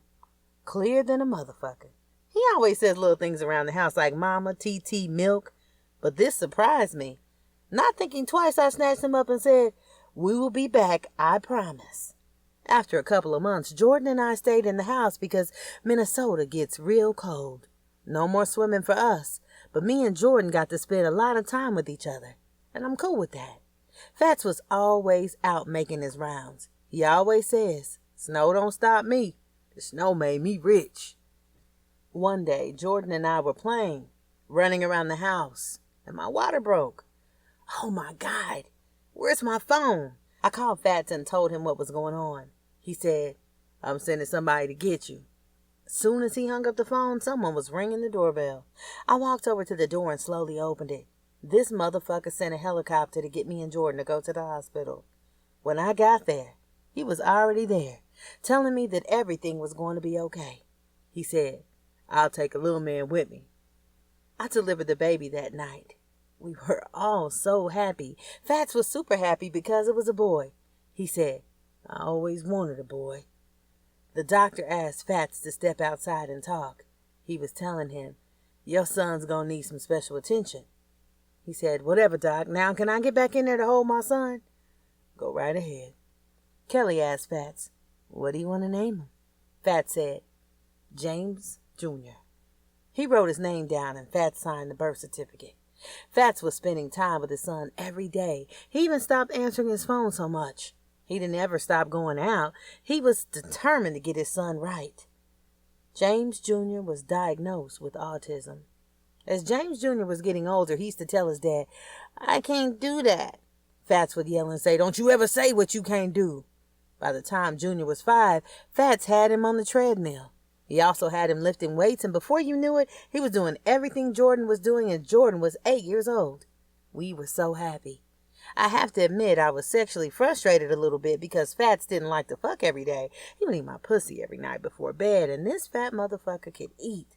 He used to have me creaming all over his face. When he came up for air, he looked like a black Santa Claus. But when we did get it in, he put it down. One time he was eating my pussy and I was moaning, but I was really faking it. I get so used to the shit, it's not even funny anymore. All of a sudden he rammed his dick in me and my eyes open wide like, what the fuck? I wasn't expecting that. His dick was so hard the veins was popping out. He was standing up and had my legs spread wide open. I looked down. His dick was shiny and glossy from my juices. It was feeling so good I jumped up and sucked the shit out of that motherfucker. I was sucking on his balls while he was standing up and I was on my knees. He turned me around doggy style, which was my favorite position. He was rubbing his dick up in my dripping wet pussy and slapped it on my asshole. Then I felt him trying to put it in. My back was down on the pillow, my legs were shaking. Then I felt him put something cold in my asshole and I felt him slide right in. He wasn't rough. He was taking it nice and slow. I wanted to say stop, but he was hitting my G-spot. After a couple of strokes, he put it back in my pussy. He started to pound like he was crazy. Yes! I screamed as if I was feeling hot cum filling up my stomach. I felt an orgasm coming so close, and then he pulled it out. Fuck! Kelly screamed out loud. Fats responded. You good? You good? Kelly said. Yes, baby, it just felt so good. She was really mad deep inside because she didn't get off. The next morning, she was over the toilet. She yelled from the bathroom, Baby, baby, I think I'm... Yes, Fats yelled out. A couple of months passed by and Kelly found out she was going to have twins. Fats decided they should get married. Kelly said, Should I call my parents? Fats said, Nah, I want this to be our little secret. We're going to go to Vegas and get married, and when it's time, we'll let everybody know we are as one. Okay, baby, it's your world. That's right. It's my world. She picked out a dress before she got too big, and they went to Vegas and got married. Chapter 8. After having the twin girls, Kelly's body snapped back into shape. If you saw her, you would think she didn't have any kids. She looked so young, and you couldn't even tell she was in her 30s. She told Fats she wanted to go to Chicago and visit her parents. He didn't mind watching the kids because he was turning into a stay-at-home dad. She drove her car from Minnesota to Chicago. Everybody was so surprised to see her. How you doing, Kelly? I haven't seen you in so long, said the people in the neighborhood that was surrounding her all-white Tesla. She gave her mom and dad a big hug when they came outside. Her mom said, Girl, you don't call us no more. Kelly said, So sorry, Mom. I've been busy with the kids, but I'm going to make it up to y'all tonight. Get dressed. I'm taking you guys out for dinner. Where do you guys want to go? My dad yelled out, The Buffalo Wild Wings. When we got there for dinner, it wasn't that packed, so we got a table right away. As I walked up, I said, Reservations for 3 under Mrs. Silver? My mom looked back at me. Who is Mrs. Silver? As I was walking to the table, I told her, That's my last name now. I've been married for a couple of months, but I wanted to surprise you guys. As my dad was pulling out the chair for my mom, he said, I'm surprised. My mom said, How are you going to get married and not invite us? We wanted to hurry up and get it done before I couldn't fit in a dress. I also had twins. My dad said, Where are your kids now? With their father. My dad said, Who is their father? I replied, James. James Silver is my husband. The waitress walked up and said, Can I take your order? My mom said, I lost my appetite. My dad said, Give me buffalo wings with some fries on the side if you can. No problem, sir. Do you guys serve firecracker salmon? I'm sorry, but we don't sell fish here. Okay, I'll just take a chicken salad. Mom, you good? You sure you don't want anything? She shook her head no. Okay, I'll take these menus from you and your food will be out shortly, the waitress said, walking off. Kelly looked at her mom and said, Don't be like that. Then she said something that made me lose my appetite. You know Brian's back in town and he got a baby by Shauna. What? My best friend? Yep, your best friend. That bitch. Where'd you learn how to talk like that? Her mom asked her. I'm sorry, Mom, but she got pregnant around the same time I did. We found out at the same time, and she told me she didn't know who she was pregnant by. Well, I guess you're not the only one that has secrets. When the food arrived, I put on a fake smile and said, Thank you very much. It looks delicious. 2 minutes passed, and my mom was playing in her water with a straw, twisting the ice around. I was picking at my phone because I lost my appetite. My dad was eating his hot buffalo wings like he never had chicken in his fucking life. I was very rude when I stood up over the table and said, We are done. My dad, with chicken bones hanging out of his mouth, looked up and said, What the fuck is this? I never heard my dad curse before. Maybe 3 or 4 times out of my whole life, but I could tell he was upset. Damn, Kelly, you take us out to eat? Now you want to take us home? What's with you? Her mom mumbled. I've been ready to go, Kelly said. I'm sorry, I just got a headache. I was thinking, and I really do have a headache, with all this bullshit in my head floating around driving me crazy. You're ready to go. Kelly dropped $100 on the table for a tip. Dad said, God damn, I should work here. Then he said, Miss Kelly rolling in the, I meant to say, Mrs. Silver. After a long, awkward, quiet 20-minute ride, my parents were getting out of the car. They said, Are you coming in? Kelly didn't even look their way and said, I have something to do real quick. As she was circling around the neighborhood, she ran across some young kids she knew that grew up in her area. Hey, Miss Kelly. Hey, Miss Kelly. The kids were yelling and waving at her nice car. Kelly stopped to speak to them. Kelly asked them how they were doing in school, and they all said they were doing good. One of them slipped up and said, I still see Brian riding around in his nice car, but I'll never see you anymore, Miss Kelly. Kelly bent over and said, You seen Brian? Yes, Miss Kelly, I seen him all the time around my cousin's house. Where's that? Kelly asked, looking thirsty. On 43rd and State Street Apartments, another kid said. I think he's in apartment 106 if I'm not mistaken. Kelly reached in her purse, pulled out a bankroll of money, and gave each kid $100 apiece. The 3 kids ran off and were talking about what they're going to buy with their money. As she was getting back in her car, she heard, Thank you, Miss Kelly. She pushed the button for her door to automatically close. She pulled out the lip balm that she loved to put on. She was looking in the mirror, puckering her lips and talking to herself. Okay, Kelly, let's do this. When Kelly made a right on 43rd Street, she made a left into the apartment building parking lot. Kelly saw garbage flying around, people hanging out, shooting dice and laughing, and it looks like they are selling drugs. As she pulled up and got out of the car, guys across the street were whistling and saying something like, Sade, what's up? You know I didn't look back. As I was walking up the sidewalk, I noticed they had bars on the front doors.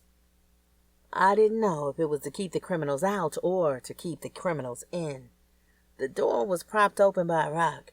When she opened the door, the rock fell down. As she walked in, she noticed needles, cigarette butts, and empty Swisher wrappers everywhere. As she continued to walk, holding her purse, she passed an elevator. It was dark and creepy and smelled like piss. She spotted the numbers on the door. 106. I guess this is it. She knocked on the door, all the time thinking about how she was going to snap on Brian's bitch ass. Knock, knock, knock again. This time with a little bit more force. She heard a man's voice. Who the fuck knocking on my door like the police? She saw the doorknob twist and the door swung open. It was Zoe, Lorenzo Johnson from the strip club. Come to find out, he's Kiki's brother. Yes, the Kiki that's fucking my baby daddy Brian. I stepped back like I had seen a ghost. I turned around and said, My bad, wrong apartment. Trying to get out of there fast as I can, I heard him say, Sorry, I've been looking for you. Hold on, where the fuck you been? Your friend said you had my kid.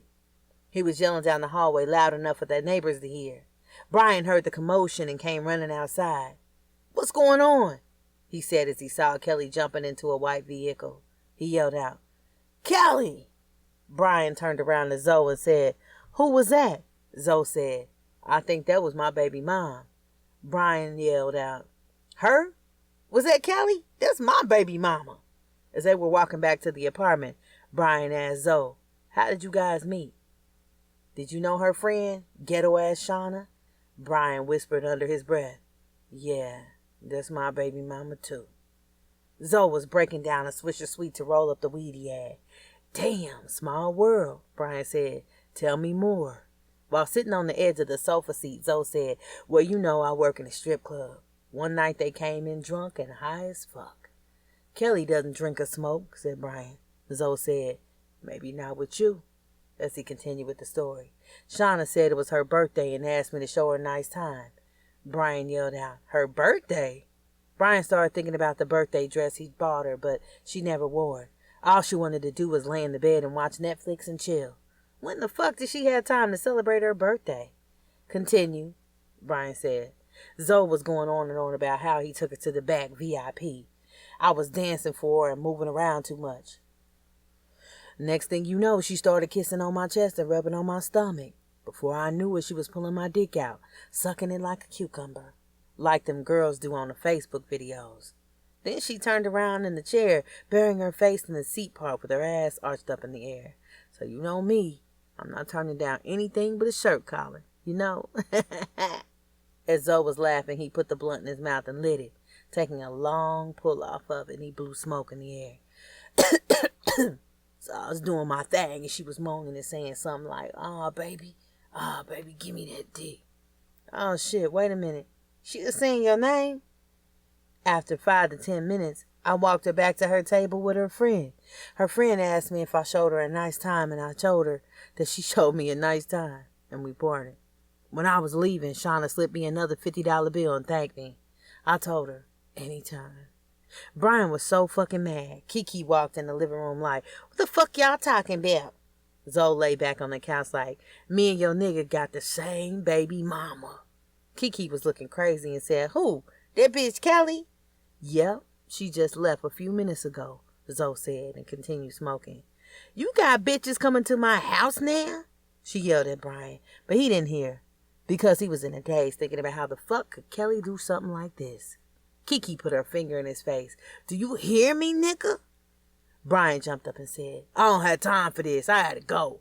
Kiki said, "You right, motherfucker. Get out." Kiki was in her car, and her hands were shaking. With tears in her eyes, she was fucked up, so she hit the home button and let the car drive her home as she fell asleep behind the wheel. She didn't even tell her parents goodbye. She just rolled into the sunset. When she got home, Fats asked her how her trip was. She said, "I'm never going back to Chicago. Them motherfuckers are crazy." Fats chuckled and said, "That's why I left. Them motherfuckers don't want no real money shit." He turned back around on the couch and got back comfortable with the kids cuddled under him. Kelly said, "I want to jump in the shower. That road trip got me smelling like I just left the gym." Fats said, "I don't know what that smells like because I ain't never been to the gym," laughing at his own joke like he always does. He picked up the remote and started changing channels on the big 50-inch screen on the wall. As she was getting clean clothes and getting ready to jump in the shower, she was thinking, I have 2 baby daddies living under the same raggedy-ass roof. What are the odds of that? She said it out loud, and Fat said, "What you say, honey?" She yelled back, "Nothing, I'm just talking to myself." After she got out of the shower, she walked into the living room. The kids woke up and said, "Mommy, you back home," and gave her a big hug. She felt the love. "Oh, you guys, I need a hug right about now, and maybe a foot massage." And she looked at Fats. He grabbed his phone and said, "I'll order you one right now. Don't touch no feet." A couple months went past, and everything seemed like it was back to normal. A little too normal. Fats started back going outside since the weather was getting nicer. Every night when he came in, he does the same thing. Take a shower, eat my pussy, and go to sleep. Sometimes I just laid in our big-ass king-size bed next to Fats, hearing him breathe loud as hell while I was thinking about what I would do if my secret ever got out. The next morning I woke up late because I was up all night thinking. I woke up to the smell of waffles, eggs, and bacon. "Good morning, baby," I said as I was kissing him on the neck behind his ear. I don't respect a man that doesn't feed his family. He removed the bacon out of the air fryer. The kids were quietly sitting at the table eating cereal. James Jr. said, Mom, Dad's gonna make me his favorite pancakes. Fats looked over his shoulder and smiled and said, That's right, Junior. Fats brought the food to the table. We sat down and prayed before we stuffed our faces with food. Ring, ring, ring. Fats looked over to his phone and said, God damn it. Now every time his phone rings, I think it's going to be someone that works for Fats telling him about me and my bullshit. Hello? Yeah, I'll be there in a minute, Fats said, hanging up the phone. I can't eat with my family or take a decent shit without someone calling. As he kissed me on the forehead with his greasy lips from eating bacon, he grabbed one more strip of bacon and told the kids he loved them. The kids said, Love you back. We love you too, Dad. Even Jordan was starting to call him Dad. Chapter 9. Kelly was bored out of her mind, even though she had kids to keep her company. She wanted to go do some grown things, so she went out to the Mall of America to go shopping. She spoiled herself. She got a manicure and a pedicure and was going to get her hair done. She got everything done, and she was walking through the mall looking like a teenager, but she was pushing 31 years of age. She walked into the gym shoe store just to look around. The kids already had everything they needed, and Fats didn't wear gym shoes. He said, The motherfuckers are too heavy for me. I noticed this guy was looking at me. He had a body like Brian. I was thinking, there's nothing wrong with a little bit of flirting. So I winked my eye. This motherfucker started walking towards me and said, My name is D Nice. Kelly responded, That's what your mother named you? No, my homeboys call me by my government name, Daryl, but the ladies call me D Nice. Kelly was laughing and said, That's what the ladies call you? And why is that, young man? Give me your number, and one day you will find out. Kelly said, Cute, but boy, I'm married with kids. What do you do? He said, I rap. She was thinking, He's a cutie. I wrap my legs around his head and hump his face. With a smile, he boldly said, I won't tell nobody about us. It'll be our little secret, and I know girls love to keep secrets. Kelly said, How old are you? He replied, 19. Kelly was thinking, I need some young dick in my life right about now. Then she said, How about this? You give me your number and I'll call you when I'm ready. He went into his wallet and gave her a business card that said, D Nice Real Life Records. They shook hands and then he said, See you around. Kelly snapped back, If you see me in the streets, don't speak to me. Later on that night, Kelly was thinking about D Nice. She was thinking about taking him down. Fats fell asleep on the side of her. She slowly put her hand down between her legs, thinking about the young boy she met earlier. Then she started thinking about that dream she had about Brian in the back seat of his car. After 2 minutes, she raised her hand from the covers and they were dripping with cum. She had to go take a shower. After a week passed, she finally broke down and called Daryl. She dialed the number and put the phone up to her ear. Someone answered. Hello? She was kind of nervous, but she said, May I speak to Daryl? Speaking. This is Kelly. We met in the mall in the shoe store. Yeah, Miss Sexy. I ain't been called sexy in a while. Fats always call me baby girl, Kelly said. So what's up? Darrell said. Whatever you want to do, Kelly asked. Where you live? And surprisingly, he said, Rochester. That was cool because Kelly wasn't known in that town. She said, Can I come to visit you? He yelled through the phone, Hell yeah. She said, Cool. I'll call you when I'm in town. After driving for about an hour and 30 minutes, she arrived in Rochester. She called Daryl and said, What's up? It's me. She felt funny when he got in the car. She was thinking, What am I doing? She told him to get out. He said, What'd you say? She said, Yes. Get out and get in the back so I look like I'm an Uber driver just driving you around in case someone sees us. Okay. You smart and cute. He pushed the door handle and the back door raised up like wings. He said, Holy shit, this motherfucker's tight. As he was jumping in the back seat while pushing the button to make the door go down, this little motherfucker said, Hey, you mind listening to some of my music? He connected to Bluetooth, but I had other things in mind, so I asked him in a soft, sexy voice, So, where do you want to go? The music came on. It sounds pretty good, Kelly said. I thought you were a rapper. This sounds more like R&B. As he lay back, he said, Maybe I do it all. Kelly said. Is that right? As they pulled in the parking lot by the lakefront, they were watching the sun go down. Kelly jumped out and got in the back seat with Daryl. They started to kiss, and he was moving his tongue around in her mouth. She was all into it because his mouth did not taste like metal. Her pussy started throbbing like a mini heartbeat. He took his shirt off, and his body was filled with tattoos looking like a Chicago bridgeway. Kelly started kissing on his chest. She closed her eyes and imagined her and Brian in the back seat, and before you knew it, she was riding his dick like a horse. It was feeling so good to her, and she couldn't believe this young nigga had a dick like her first baby daddy. He was fucking her for like 45 minutes straight in the back seat. She had about 3 orgasms. Her legs were shaking just like she ran a marathon. When she got home, she took a long-ass bubble bath. Fats walked into the bathroom and said, "Where you been?" Kelly said, "I went to the mall," even though she came back with no bags. She said, "I just walked around for exercise. Now my legs hurt." Fats said, "Well, I hope your legs don't hurt that bad because I plan on spreading the motherfuckers tonight." As he walked out of the bathroom, closing the door behind him. It was about 11:30 p.m., and they were headed to bed. Kelly didn't mind Fats eating her pussy tonight because Daryl didn't. As he was downtown taking care of his business as he does, I was thinking about Daryl and Brian. I just couldn't control myself. I released a waterfall of cum. Fats said, "Damn, girl, you trying to drown a nigga?" He climbed up next to me and cuddled. In less than a minute, he fell asleep. Everyone was screaming, "Happy birthday, Junior. He's turning 10 years old." Damn, time flies.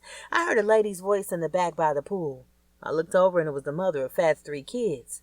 I walked outside and extended my hand to her and said, "Hi, my name is Kelly. I don't think we've met." She didn't even shake my hand. She was talking about, "What's up? My name is Georgia." Kelly was thinking, "You manly looking ass bitch. The fuck out of my house with your fucking black and mild smoking ass." She was dumping the ashes on the ground outside in the pool area. Then she said, "Oh, you the new wifey, huh? Pretty." 3 beautiful black little chocolate girls ran up and said, "Hey, Mom, can we have some ice cream and cake?" I'm used to the kids always calling me Mom. I blurted out, "You can have all the ice cream and cake you want." Georgia stood up, built like a truck driver. She was looking at me real hard and said, "Don't do that. Don't do that." Waving her finger side to side. "Don't tell my kids what they can do. You are not their mother." Kelly said, "I'm sorry. I'm so used to these kids running around calling me Mom."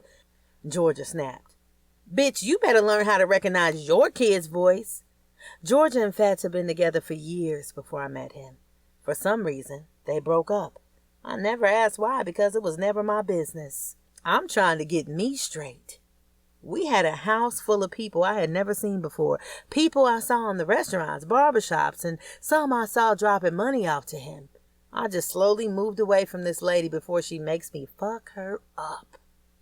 Dyke-looking ass bitch.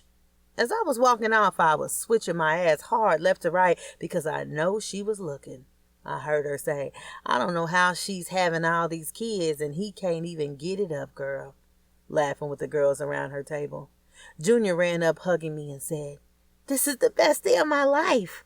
We had the house of bounce in our backyard. The swimming pool was full of balloons and the kids were eating like crazy. Then Fats walked in with a motorbike and he said, "Hey, Junior, this is yours, son." All the kids surrounded the dirt bike as Fats started it up. Dad, can I ride it?" Junior said, "That's why I bought it. I got all this land. Go ahead, boy, do your thing." Even though Junior was still struggling a little bit with MS, multiple sclerosis, you wouldn't even notice it when you see him out enjoying himself. Ring, ring, ring. I answered my phone like, "Hello? Kelly?" I heard a man's voice on the other end of the line sounding shook up. Me and Zoe got into a big fight. Now he got his niggas after me. Excuse me?" I put my finger in my ear like I couldn't hear as I was running into the house. I went into the bathroom in a soft whisper. I said, "Brian, how did you get my number? You think I'm supposed to help you when you call and don't even call to check on your son? Nigga, please." Click. I was so frustrated when my day was over. I called up Darrell. We had been fucking around for a couple of months on the low. Nothing serious, just backseat, back shots. I'm cool with that because he made me feel like I was getting my swag back. I used to trip about Shauna giving up sex for money. Now I'm paying for that shit. It was like going to therapy. I gave him $200 every 2 weeks when we met up, and he gave me his long, young dick. I wanted to relax a little bit more, probably in a hotel or something, but his young ass didn't even have ID. I really didn't feel comfortable lying to Fats. I'm going to go out of town this weekend. Is that cool with you, baby? Long as you come back, I'm cool with anything. You know I got a couple of people to watch the kids for us, so have fun. This nigga didn't even ask me where I was going. Then I heard, baby, by the way, where you going? Fuck. Then he said, I know you're not going to Chicago. You said you hate that place, right? Kelly answered, right. I'm going to kick it with my best friend Shauna in Iowa. Iowa? He said. Don't come back pregnant. All of a sudden, I felt like I couldn't swallow and the words barely came into my mouth. What? I'm just playing, baby, he said as he pushed the button on his keychain, opening the 12-car garage with all his cars in it. Before you leave, you should give me some. Let me see if I can get you pregnant before somebody else does. He's always laughing at his own fucking jokes. I wonder if he realizes his old ass is not funny. I walked over to him while he was walking out the door and tapped him on the shoulder and said, talking all that shit. I lifted up his stomach and unbuttoned his pants. You already know I went crazy because I needed a getaway. Shit, this nigga dick stink. Maybe from running around, sitting on his ass all day, making money because he's sure not fucking nobody. Even though I didn't want to, I did it. I bent over the trunk of the all-white Rolls Royce. He stuck his dick in my pussy. For a minute, I thought he was working with something. We were fucking in the garage with the door wide open, but I guess it didn't matter because we didn't have any neighbors. I felt his fat body trembling, and all of a sudden, damn, baby, I think I need a power nap now. Now that I got that out of the way and my kids are good, it's time for my little vacation. I stopped at a gas station to gas my truck up and hit the road. While I was driving, I decided to call my mother's house. Hello? Hi, Mom. How are you and Dad doing? Oh, baby, we good. Now that the doctor gave us all this medicine, our business is starting to pick up and the checks coming in are a little bit bigger. My mom and Dad have their own t-shirt store on the corner in the neighborhood. When they started, kids were getting designs, names, and logos on a shirt. Now that the crime rate is going up, they're putting their loved ones that died on the shirt. I don't know how to feel about their business. You get paid off both. Kids are dying. Then I said, Mom, did you give Brian my number? No. Why you ask? 'Cause he called me yesterday. Well, you do have his child. I told her he didn't even ask about him.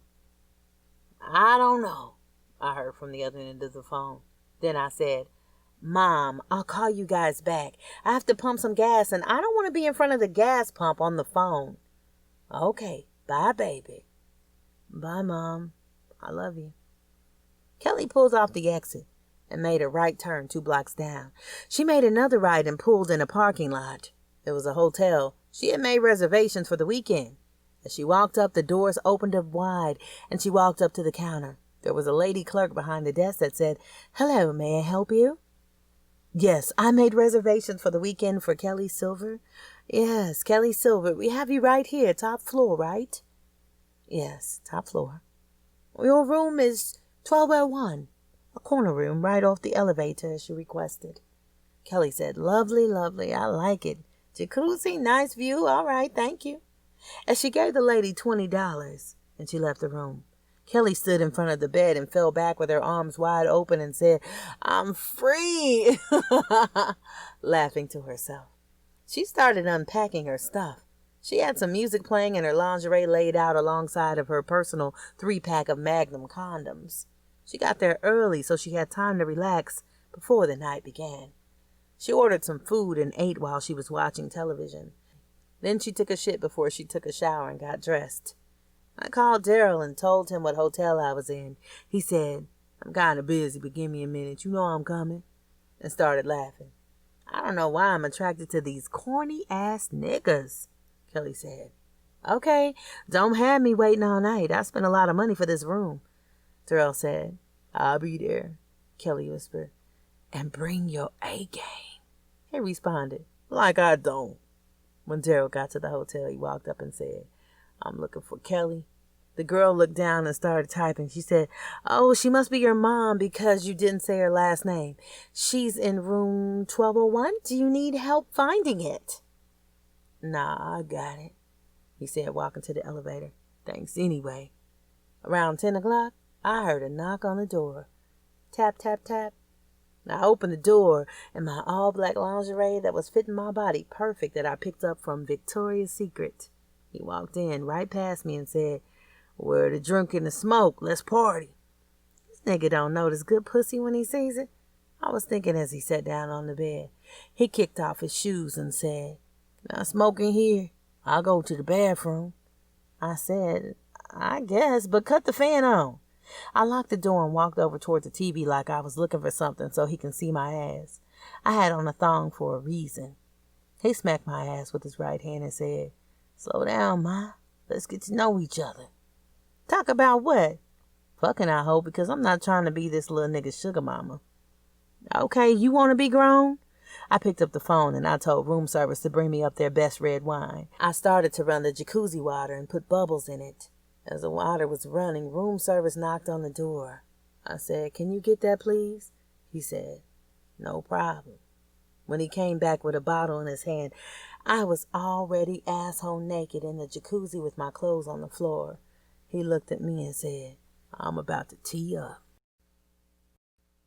Chapter 10. Ring, ring, ring. Ring, ring, ring. Fats was so excited. He couldn't wait to tell Kelly he had made $2 million in 1 hour. She didn't pick up the phone. Fats hung up the phone and said, "Fuck it, she'll call back." But she never did. Fats made his money by selling cars. Not any kind of cars, exotic cars. He doesn't have a dealership or anything, but he sells them to local rappers because he knows their credit is fucked up. It is a cash-only business. Today he sold so many cars, you would think the hood niggas were going around robbing banks. Fats kept saying, "God damn, why's my wife here to count this money with me?" Because he didn't really trust anyone else. Kelly didn't know that Fats had GPS in her car. That's how it knows how to go home. He opens up the app on his phone and looked her up. It says she was in Rochester, Minnesota. He thought maybe she stopped there to get some rest. Not worrying about it, he continued to count his money by himself. When Kelly got home, Fats was smiling ear to ear. "Baby, you won't believe this shit." "Wait, what? What happened?" Ring, ring, ring. Fats reached for his phone and said, "Yo," thinking it was one of his homeboys. "Hello, may I speak with Mr. or Mrs. Silver?" Clearing his throat, he said, "This James speaking. How can I help you?" "I'm sorry, sir, but we are going to have to charge your credit card for destroying property." "Destroying property? The fuck you talking about?" Kelly quickly got up and walked off. The lady said, "Yes, sir. The hotel you had here in Rochester?" Fat said, "How much is it for the damages, ma'am?" $2,500. "What the fuck?" "Okay, do what you gotta do." And he hung up the phone. He yelled for Kelly. "Kelly, you got something to tell me?" Kelly said, "What are you talking about?" He said, "You had a hotel room in Rochester." She put her hand on her hip and said, "Yeah." "Why the fuck are they calling, talking about $2,500 because we destroyed their property?" Kelly said, "I didn't destroy shit. I got a hotel because my head was hurting and I thought I should stop and relax for a minute. I got a jacuzzi room. I ran some bath water and ordered some wine. I just relaxed. I even cut my ringer off." Fat said, "That's why you didn't answer my call last night?" "I ain't even see that you called last night. I remember when I was walking out, some kids were playing up and down the hallway. They probably went into my room and destroyed the place. Who knows? I don't live in that fucking town." She turned around and walked off. I heard him yell, "That shit ain't coming out of my money, it's coming out of yours." Even though all the money I have is the money he gave me. Then I heard the door slam. I twisted both knobs on the deep old-school tub he had in the upstairs bathroom. I need this bath water with some Epsom salt because my body was aching. I undressed and put my toes in the water to make sure it was the right temperature. I laid back and closed my eyes with the towel over my face. I dozed off and started thinking about the weekend. Then I started dreaming about it. I remember me shaving, making sure my legs didn't have any stubble. Then I shaved the middle part of my body, nice and smooth. I left a small patch on my pussy. When Daryl saw me asshole naked getting out of the jacuzzi, he lay back and watched me licking his lips. Then he got out. When he stood up, his dick was standing out like a tree branch. As I was reaching for the towel, he snatched it out of my hand and said, "What's that for?" I handed him a condom from my purse. He ripped open the box, tore the wrapper off with his teeth, and he handed it back to me and said, "You put it on." Feeling like a teenager again, I started thinking about the videos I have seen, and I put it on the tip of his dick and used my teeth to roll it back. I wasn't a pro, but he was enjoying himself. Then I started choking, but I ain't pulled back. I can't go on with my eyes watering like this. "Ooh, baby," he moaned. So I kept going down until I felt his pubic hair on my nose, so I knew I was done. We fucked about 3 or 4 times, doggy style. He even made love to me. We fell asleep and woke up and was at it again. This one particular time he had his friend come over and drop off some weed and a bottle of Hennessy. I didn't see his friend, but I heard his voice. "What you on, bro?" I heard them whispering and giggling about some furniture. Whatever. Daryl sat back in the chair in his boxers. He was rolling a blunt. As he was breaking down the green, he was taking shots of Hennessy. He asked me, "Do you drink or smoke?" I said, "Nah, that shit gets me in trouble." He sparked up the blunt, passed it to me, and said, "I like trouble." I took a couple of shots and a couple of pulls. This time I ain't even coughed. He said, "You inhale that smoke like a champ." I smiled at him and said, "'Cause I'm that bitch," laughing as I was passing it back to him. After that, he got wild. We were having pillow fights and laughing. I felt like a teenager. Then he started to move things off the dresser. The TV, my phone, his money. He just cleared the way. Then he looked at me with his creepy smile and said, "I have a surprise for you." He pulled out a blue handkerchief from his back pocket. You know, the ones like the Crips wear? He put me on the edge of the bed and covered my eyes so I couldn't see. He didn't have to take my panties off because I was just wearing a t-shirt. He lay me back and lifted my legs in the air and opened them up. I was thinking to myself, I know he's not. He's too young. I felt his tongue and my legs started shaking. To my surprise, he noticed I shaved. He said, "I like that little triangle of hair on your homegirl. She looked good enough to eat." He put his whole face between my legs. He was licking up and down, kissing it. I swear I felt him stop for 1 second and spit in my pussy. He had me so wet, but not like Fats had my pussy. Usually it was natural juices, but he had my shit so wet I thought my heart was gonna slide out. Then I heard him say, "Keep your legs up and open." I heard some rumbling, bloom, bloom, bloom, bloom, bloom. Now you about to find out why they call me T-Nice. I tried to peek from under the bandana to make sure he was trying to take some shit out of my purse. All of a sudden, I felt his dick slamming in me. I don't know what the fuck he did, but my pussy was squirting like a motherfucker. I didn't even know I could do that. It was coming down my legs and the bed. He started moving his hips, taking it in and out. It sounded like his truck oil. I hurried up and grabbed the pillow. I put it over my face and was screaming into it. "Oh, shit. Oh, shit." My pussy juices were spraying all over the walls and TV and our clothes, but he didn't care. He kept on going, too, saying, "That's right, baby. Push it out." When he got finished, I looked at him and said, "If you weren't so young, I would marry you." I woke up and jumped out of the tub, running to the toilet. I was throwing up. I thought to myself, wait a minute, how many times have we fucked? I thought we only had 3 condoms. Fuck. I hurried up and got dressed and brushed my teeth. While I was rinsing my mouth with mouthwash, I heard the garage door opening up. It was Fats. "Baby, you here?" "Yes, I'm upstairs. I'm still in the bathroom." "Damn, baby, you been here all this time?" "Yeah," Kelly said. "I fucked around and dozed off," he said to me. "I had to go out of town." As I was brushing my hair with my head leaning to the side, I said, "So, where are you going?" He said, "Chicago. Won't you come with me?" I turned around and looked at him.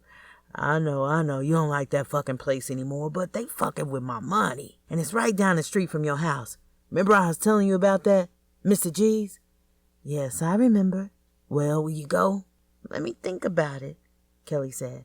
Fats turned around and was heading out of the door when he said, You have 30 minutes to think about it. 30 minutes? Kelly yelled. Yep, 30 minutes. No, I don't waste no time for shit I love. How do you think you moved in so fast? Yes, I can tell him to get a hotel room and I can put it down on him. So if I'm pregnant, I can say it's his again. Yes, I'll go, Kelly said, sounding happy. Fat said, That's my baby girl. I'm gonna have to get you something special. Should we bring the kids to meet your mom? I would like to meet her too. Kelly said, I would love to, but I would really love for you to get a hotel room so we can spend some time alone. When I was in my hotel room relaxing, all I did was think about you. Fat said, I'm making reservations now. When they got to Chicago, they stopped at the hotel to check in. Walking in the lobby, I was looking around. This is nice. Real nice. That's right, baby. Only the nicest things for my girl. That's when Fats reached over and smacked her on the ass. And that motherfucker was shaking for like 5 seconds in the black tight leggings Kelly had on. Kelly laughed and said, All right now, don't start anything. Hello, may I help you? Yes, I made reservations for the Silvers. I'm sorry, sir, but your reservations have been canceled. Why? The lady said, In the computer, it shows you have some damage to another hotel property. Fats looked over at Kelly as she acted like she was on her phone. Baby. Yes, I said, getting up and walking toward him with my head down, looking at my phone like I'm busy. They said our room was canceled because of that damage you did. Kelly slammed her phone on the counter and said, I didn't do no fucking damage. I stormed out and went back to the car. It's cool, baby, Fats said, getting back in the car. We'll find somewhere else to go. Or you want to go to your mom's house and I can go to one of my homeboys' house? Yeah, let's do that, Kelly said, in a pissed off tone of voice. Fats said, Baby, stop worrying about small shit. As he put his right hand on her thigh and squeezed, Kelly said, I just don't like it when you don't believe me. Ring, ring, ring. Hello? Yes. He answered his phone and she started looking back down at hers. Then she heard him laughing on the phone saying, Real Life Records? I know that nigga. Cool, I'm thinking about signing him. As we pulled up to my parents' block, he was still on the phone. He was holding one finger on his head and blowing me a kiss. I jumped out of the car and headed to my mom's door. As Fats was driving off, I looked at him and all of a sudden I see Shauna with this little boy looking like Jordan. I got a salty taste in my mouth, and I was feeling nauseous. I didn't even ring the doorbell. Shauna didn't see Kelly because she was walking down the street. Kelly grabbed her chest and nervously rang her mom's doorbell. What a surprise, Kelly. What you doing here? Kelly said, I need some water. Her mom said, Come on in, baby. You don't look too good. Kelly walked in, grabbing for the wall, saying, I need to have a seat. Here's your water, honey, her dad said. My mother yelled, It looks like you seen a ghost. Kelly was drinking the water down nonstop.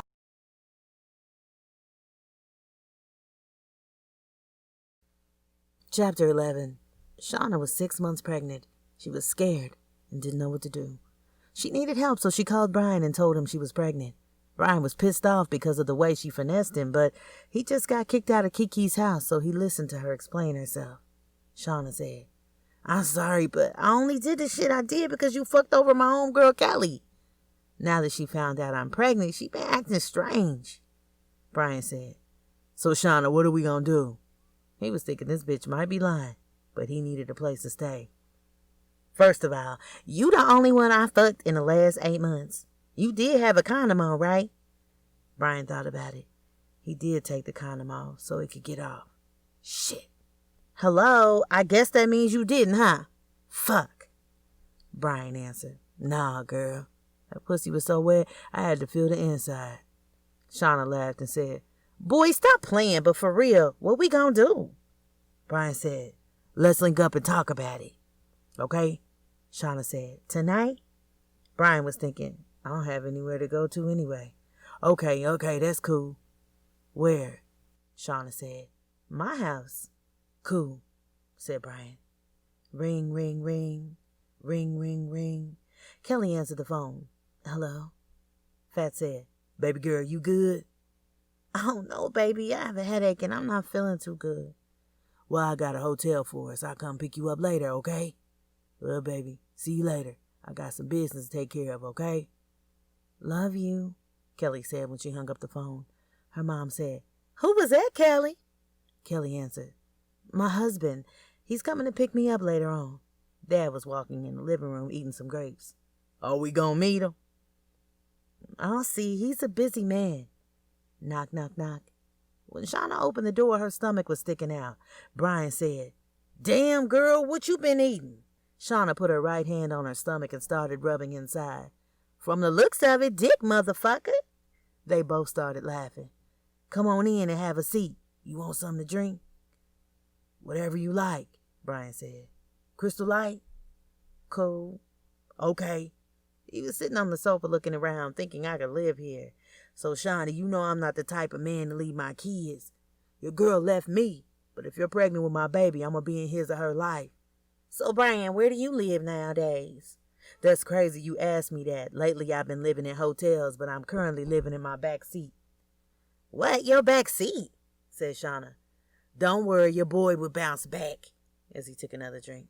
Shauna said, Well, if you help me, I'll help you. Brian moved in with Shauna, and in a few weeks, he got a good job as a stockbroker. They thought it wouldn't work, but Brian was back on his A game, and they had lots of fun together. They went on picnics and walks to the park and had deep conversations. Brian, rubbing his chin with his right hand, bust out and said, I'm not trying to be rude, but I wish I would have met you before I met Kelly. Shauna kissed him on the lips and said, Well, you got me now? She grabbed his hand and they started back walking.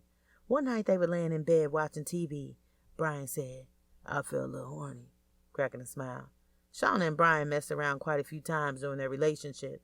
Shauna didn't mind giving Brian head every once in a while, but Brian wanted more. Baby, what's up? I swear I'll be careful. Okay, Brian, but we have... Brian interrupted and said, I know from the back.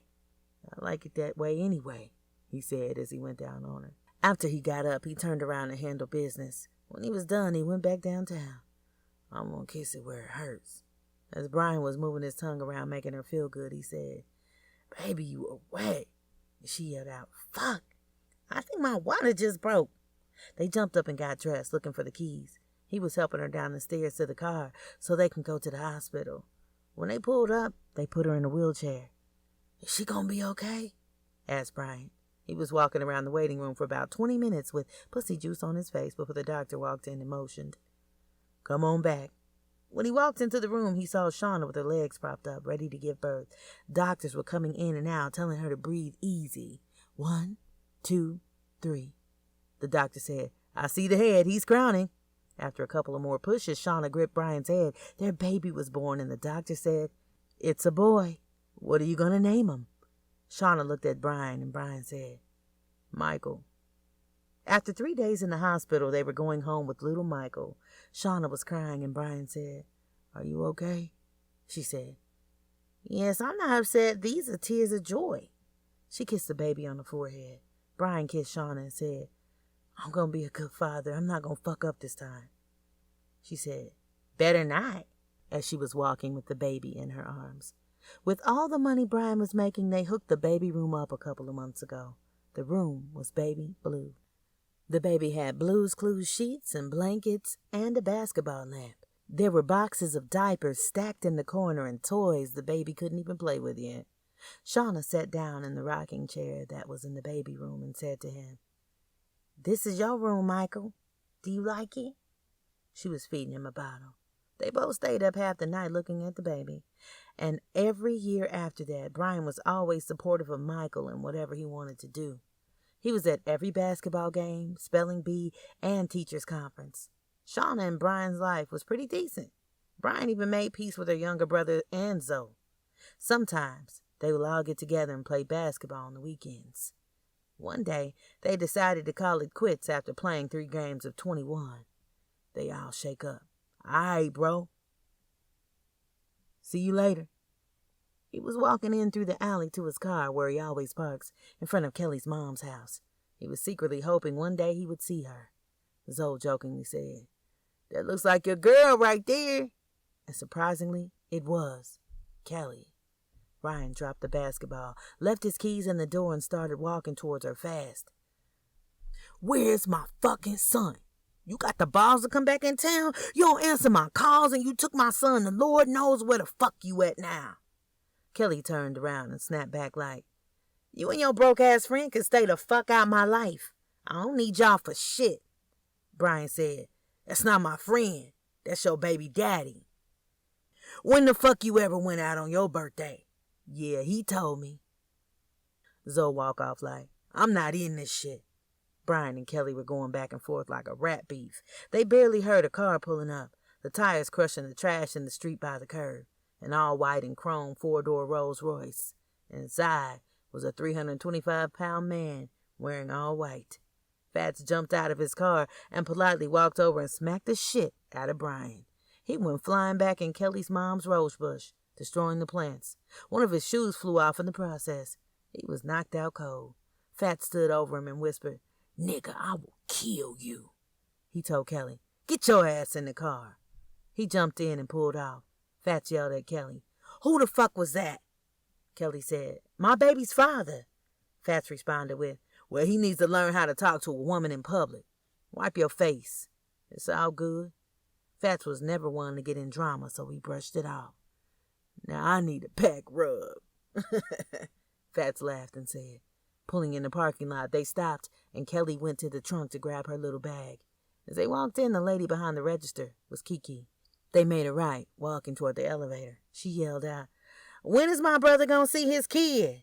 Fats said, damn, that nigga even got family through the town. Now I see why you don't like it here. Kelly agreed. Exactly. When I got to the room, he said, open the door. I opened it slowly, and to her surprise, it was beautiful. The room looked like a mini house. Refrigerator, stove. This motherfucker even had an upstairs. This is beautiful. I know, Fats said. So let's make this night worth it. He took off his clothes and went to the king-size shower. I just walked around looking at everything and enjoying the view of the Chicago skyline. I started thinking about how lucky I am to have Fats in my life. Undressed.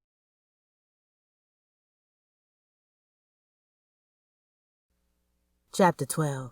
When Brian got home, he looked like 5 niggas beat his ass. What the fuck happened to you? Shauna said with the baby in her arms. I saw Kelly, and before I know it, some big guy was getting out of a white car and walked up. Next thing I remember was waking up to the sound of some little kids in the neighborhood. Shauna was walking around the house in a circle. Where's my fucking phone? Where is my fucking phone? She called her younger brothers. Hello? Do you know a fat motherfucker riding around town in a white car? I don't think so, answered the little brother, Touch. Let me call you back when I find out something. Touch called Zoe and told him about the whole situation. Zoe said, my sister just told me they was at her job. So around 3 a.m., the younger brothers were on their bullshit, but they noticed the white car was gone. When Kelly got out of the bathroom, she was fresh in some lingerie. She walked in on Fats, sniffing like he had a cold. He had a little piece of plastic with something in it that looked like baby powder. What is that? She asked Fats. That's just a little something to get me right for tonight, he said. He stood up and dropped his towel. He was hard as a predator trying to open up a daycare. He didn't even preheat the oven. He just bent me over and slid his meat in. We were going at it for about an hour. His fat ass didn't even take a break. He was fucking like a teenager. I came like 3 times. I don't know what was in that bag, but it was working. After 3 hours in the hotel room, Fats was getting a little paranoid, and he said, baby, let's go home. Fuck this town. I never saw Fats act like this, but I was ready to go myself. Home sweet home, I said as we walked in, and it seemed like my first time ever seeing this place. Even though we were only gone for the weekend, it felt like forever. We lived in Lake Minnetonka, right off the lake. 5 bedrooms and 9 bathrooms. Marble tops in every room, dark brown cabinets and sparkling chandeliers hanging from the ceiling that had exposed beams all around the downstairs of the house. Chicago woke me up. I need to really get my shit together. Kelly started to cook, clean, and do all the nice things a wife can do, even though it was only 3 months. This house was starting to feel like a happy home. As they were hanging out with the kids by the swimming pool, Fats noticed Kelly's stomach was getting bigger. "Damn, girl, look like you putting on a little weight," Kelly smiled and said, "Maybe it's that good food you've been cooking for us," before diving in the pool. Ring, ring, ring, ring, ring, ring. Fats answered his phone. "Hello?" With excitement, he got out of his chair and walked into the house yelling, He did! He did! I'll be right over." Kelly kept swimming and playing with the kids before she made them lunch. Fats yelled, "I'll be back, baby. I need to run by my homeboy's studio and take care of some business. Love y'all," he said as he walked out the front door. Kelly decided to take the kids on a ride through the town, and Jordan stayed home and played the video game. While they were out, Kelly was getting strange calls from an unknown number. Ring, ring, ring. It was a call from D-Nice. Kelly answered the phone and said, "Didn't I tell you not to call me? I'll call you." "I know, but I had to tell you. I just signed a record deal for $1 million. Kelly responded. "That's good," D-Nice said. "We should celebrate." And Kelly said, "It's not a good time for me," and hung up the phone. Months passed and D-Nice never heard from Kelly again. Now Fats knows that Kelly is pregnant again. He spoiled her like never before. One day, Kelly got a call from her mom. "Kelly, Brian and some other guy came over looking for you. They were talking about some baby business." "Mom, don't worry. I'll come and visit to take care of this," Kelly said. "I'm leaving out tonight," Kelly told Fats. "I need to visit my mom. It's important." "You need me to come?" said Fats. "Nah, I got this. Are you going to be good on the road being pregnant and all?" Kelly nodded her head yes. "I'm leaving out tonight. Be back tomorrow morning." "I guess I'll lay back and chill with the kids," he said as he was clicking the channels on the remote. Kelly told the kids to be good for their daddy and left. Kiki's grandma decided she wanted to see Zoe's kids before she passed away. Kiki decided to make it her business to call around and get in touch with Kelly. She called Kelly's phone but didn't get an answer, so she went to work and looked up Fats' phone number from when they stayed there. Fats was taking a nap and woke up to his phone ringing. "Hello?" "Hello, sorry to bother you, sir, but I'm looking for a Mr. and Mrs. Silver." "This is Mrs. Silver. How may I help you?" "Yes, my name is Kiana. I'm looking for Kelly." "She's not here right now. What's this about?" "Well, sir, her and my brother have a kid together, and he was trying to get in touch with her." Yeah, tell your brother I'm sorry for putting my hands on him. I'm not that type of guy." "Excuse me? You ain't put your hands on my brother." "Isn't your brother's name Bryant?" Fast asked. "Nah, my brother's name is Lorenzo." "Lorenzo? Who the fuck is that? Who the fuck is this and how the fuck you get my number?" "I saw you guys a couple of months ago in the hotel. I was the lady behind the counter telling your wife to let my brother see his kid." Fats thought about it and said, "Who the fuck is your brother's kid?" Kiki said, "We never saw him. We just heard she was pregnant. I think it's her second kid if I'm not mistaken." "Second kid? How the fuck are you talking about my junior?" He was walking around the house furiously. Fats called Kelly. "Hello? What's up, baby?" "Don't baby me, bitch. Who the fuck is Lorenzo? And why the fuck is this girl calling me saying this is her brother's kid?" "Baby, I can explain." "Explain you coming to get these fucking kids out of my house. You turn my kingdom into a fucking daycare and this retarded motherfucker's not mine. I signed the birth certificate. Bitch, you got me fucked up. Matter of fact, I'm sending someone to Chicago to drop the kids off and make sure you get him the keys to the car." And Fats hung up the phone. Kelly was upset. Fats did not answer the phone for her for 2 weeks. Kelly was crammed up in a 2-bedroom apartment with her mother, father, and 4 kids, with one on the way, with a strain on her family. It was terrible. Chapter 13. Fats was at home by himself, missing his wife and the kids. He kept thinking he heard something down the hall. He felt like his house was not a home anymore. Some mornings he gets up and makes breakfast for everyone, but no one was there. He'll find himself watching Disney movies alone. The kids' toys and bikes were still laying around, and sometimes he would break down and cry. All of a sudden, the phone rang. "Hello? May I speak to Mr. Silver?" "Speaking." "Your wife, Kelly Silver, has been admitted to the hospital. She's in labor. Just giving you the heads up. Fats forgot about everything and jumped in the car and was headed to Chicago. You got here just in time, sir. She's about to deliver the baby. Let's get you dressed and you can go into the delivery room. As Kelly was giving birth, Fats kissed her on the forehead and said, Baby, I'm sorry. Push, push, push. Out came this light-skinned little boy with a birthmark under his eye that was shaped like a teardrop. Fats said, Look at my little killer. Now, since the baby was born, Fats said, Let's name him the Greatest Silver. Fats was so happy and filled with joy that he decided to let Kelly move back in with the kids because he was missing them. Kelly and Fats had their issues, but they put it aside for the baby's sake. Even though Fats was still fucked up about Junior, he didn't talk about it. They decided to put the greatest in the boys' room so they could watch him, so they could get some sleep. Sometimes early in the morning while Fats would cook breakfast, he would jokingly say, I might need to buy a bigger house with all these kids. Even though Kelly wanted to explain herself to Fats, she never did because he never asked. Everything was back to normal. They just added a little baby into the mix. Bring, bring. Fats put the phone up to his ear. Yo! Walking out the door, he held up the peace sign. Kelly looked around and thought to herself, Oh, these damn kids, if it wasn't for Fats, my life would be fucked up. Even though he let me and the kids come back, he traded my cars in for a van like I'm a fucking soccer mom. I ain't really tripping, though, because it was a Mercedes. Fats walked into the studio. What's up, everybody? What's up? Shaking everybody's hand. What's up, little homie? I heard some of your music, and I know you heard about me wanting to sign you. Yes, sir, Mr. G. I heard all about you. Fats continued to say, I don't mind the tattoos and all, but that teardrop might have to go. The rapper said, It's not a tattoo, sir. This is my birthmark. Fats said, No shit. My son has the same thing. It's crazy.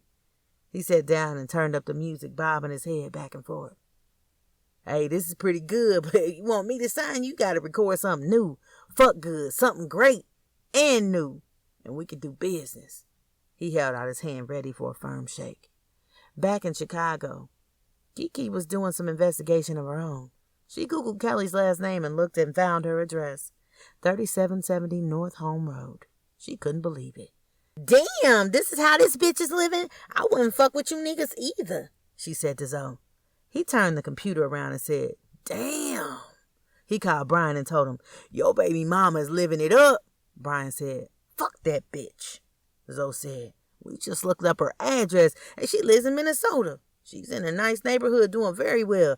If I was you, I'd fuck her life up.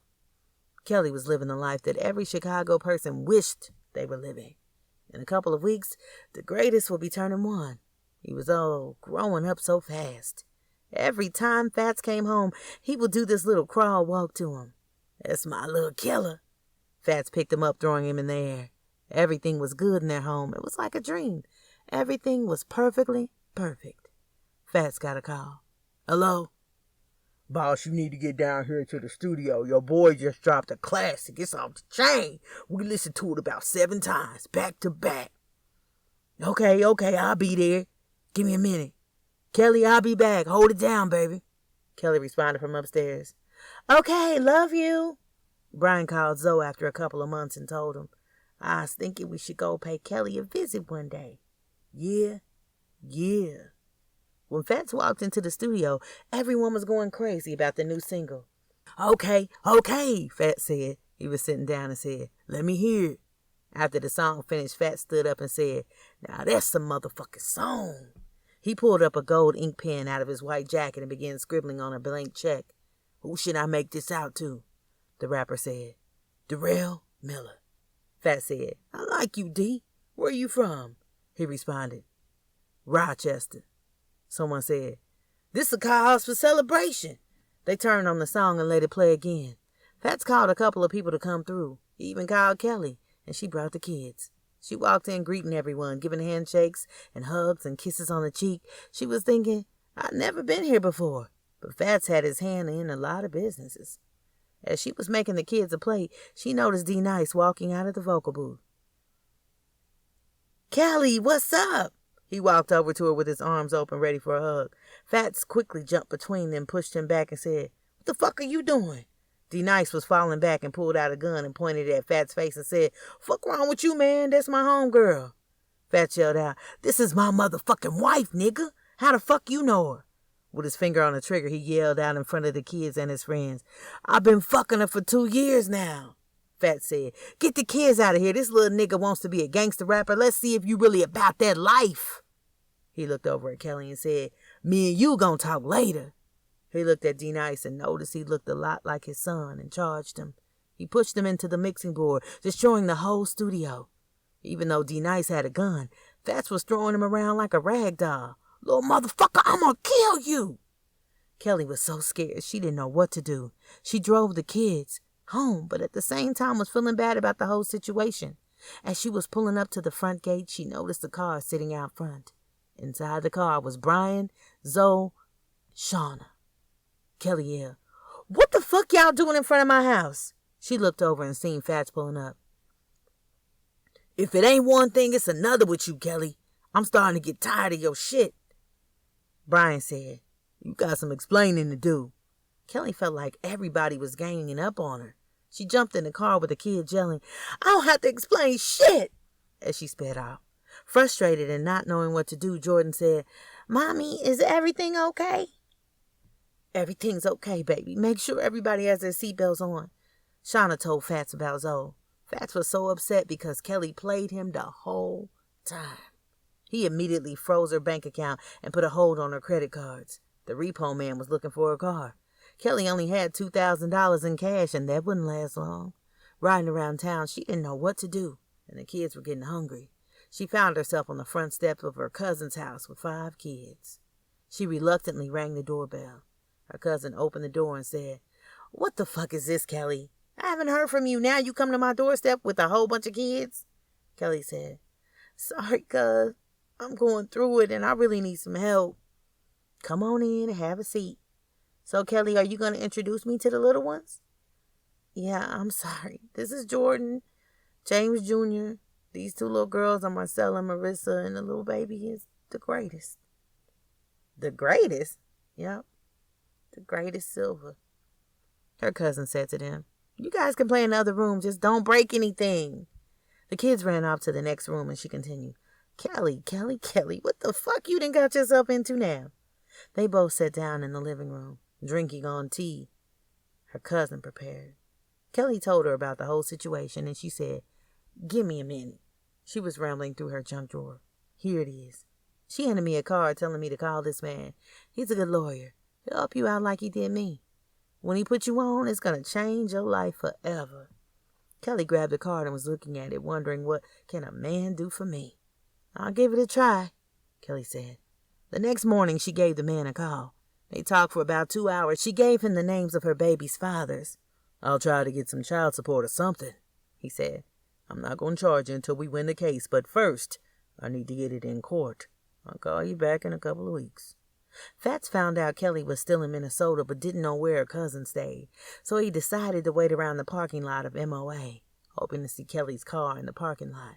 As he was making his rounds through the parking lot, he noticed D-Nice walking to his car.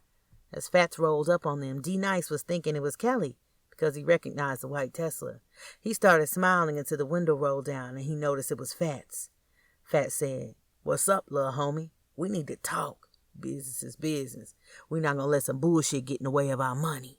D-Nice nodded his head in agreement. Fats said, "Get in the car. Let's talk." As he was getting in the car radio blasted, "Bluetooth connecting." Fats snapped. He reached back with his right hand and smacked the shit out of D-Nice. During the struggle, D-Nice pulled out a .38 handgun and let off 4 shots. The loud noise alerted the security guards and they had a big standoff. D-Nice wasn't going, so he pulled the gun on himself and with the last shot, he ended his life. Kelly was in the kitchen making dinner for the kids when she heard the TV in the background. "Breaking news, 2 males were killed in the Mall of America parking lot." She yelled out, "Kids, y'all need to be watching that. Change the channel." Jordan grabbed the remote and changed it to another station for some cartoons to watch. Kelly's phone was going off back to back, but she didn't answer it because she was busy. When she finally did, it was her cousin. "Girl, you heard what happened?" "Nah." Her cousin continued. Man, some shit happened at the mall. It went down. Another call was coming through on the other line. It was her lawyer. Shit. Hold on. I need to answer this call. She clicked over, excited to hear some good news. Hello? Hello, I'm sorry, Miss Silver, to be calling you on this short notice, but I have some bad news. She was thinking to herself, I won't be getting any child support from these motherfuckers. But what came out of his mouth, she couldn't believe. Brian and Lorenzo have open cases, but I'm sorry to tell you that your husband is deceased. She dropped the phone in disbelief and broke down crying. She kept saying, This can't be true. This can't be true. Before he hung up, he offered his condolences. The kids ran over and were saying, Mommy, are you okay? She was hugging the kids, saying, Everything is going to be fine, trying her best to keep it together. She didn't even know what happened. Maybe a drug deal went bad or someone tried to rob him for his car. Kelly didn't know what to think. Her brain was scrambled like eggs. She snapped back to reality as she smelled the food burning on the stove. She jumped when her phone rang again. It was her cousin. Why'd you hang up on me? I didn't get a chance to tell you what happened at the mall. 2 guys were found dead in a car that looks like your old shit. Kelly broke down and said, That was my husband. She continued crying, telling the kids to go take a nap. Jordan said, Mom, we ain't even eat yet. She snapped out, Just go lay down. She kept saying to herself, This is fucked up. Chapter 14. After a couple of days, Kelly got the strength to call some people Fats did business with. To her surprise, they had everything put together for him. They even took care of me and the kids.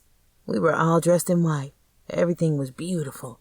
White benches were all lined up in an all-white room. White silky drapes were hanging from the ceiling. They even had 2 white horses to carry the all-white casket he was in. I didn't know if we were at a wedding or a church service. He was laying there like he was asleep in his all-white tuxedo.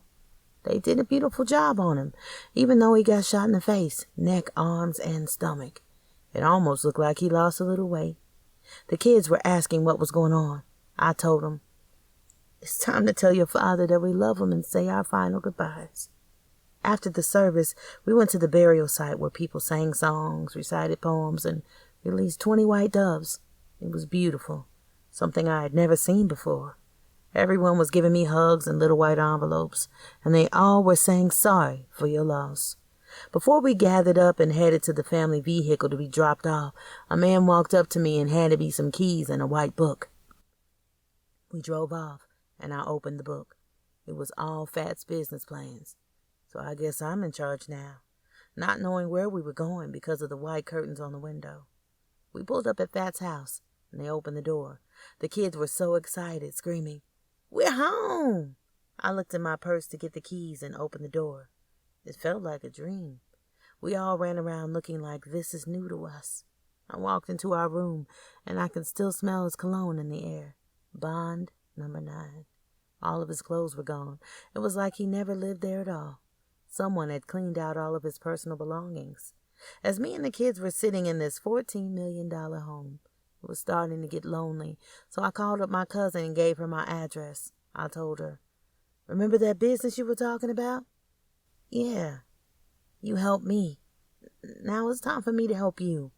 One thing they did give to me was his all-white cell phone.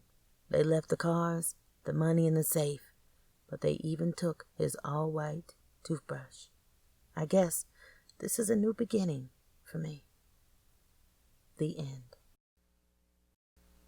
This completes the narration of What Happens in the Dark by Monty G. Staff. Narrated by Joyce Licorice. Copyright 2020. All rights reserved. Self-published by Monty G. Staff. The end.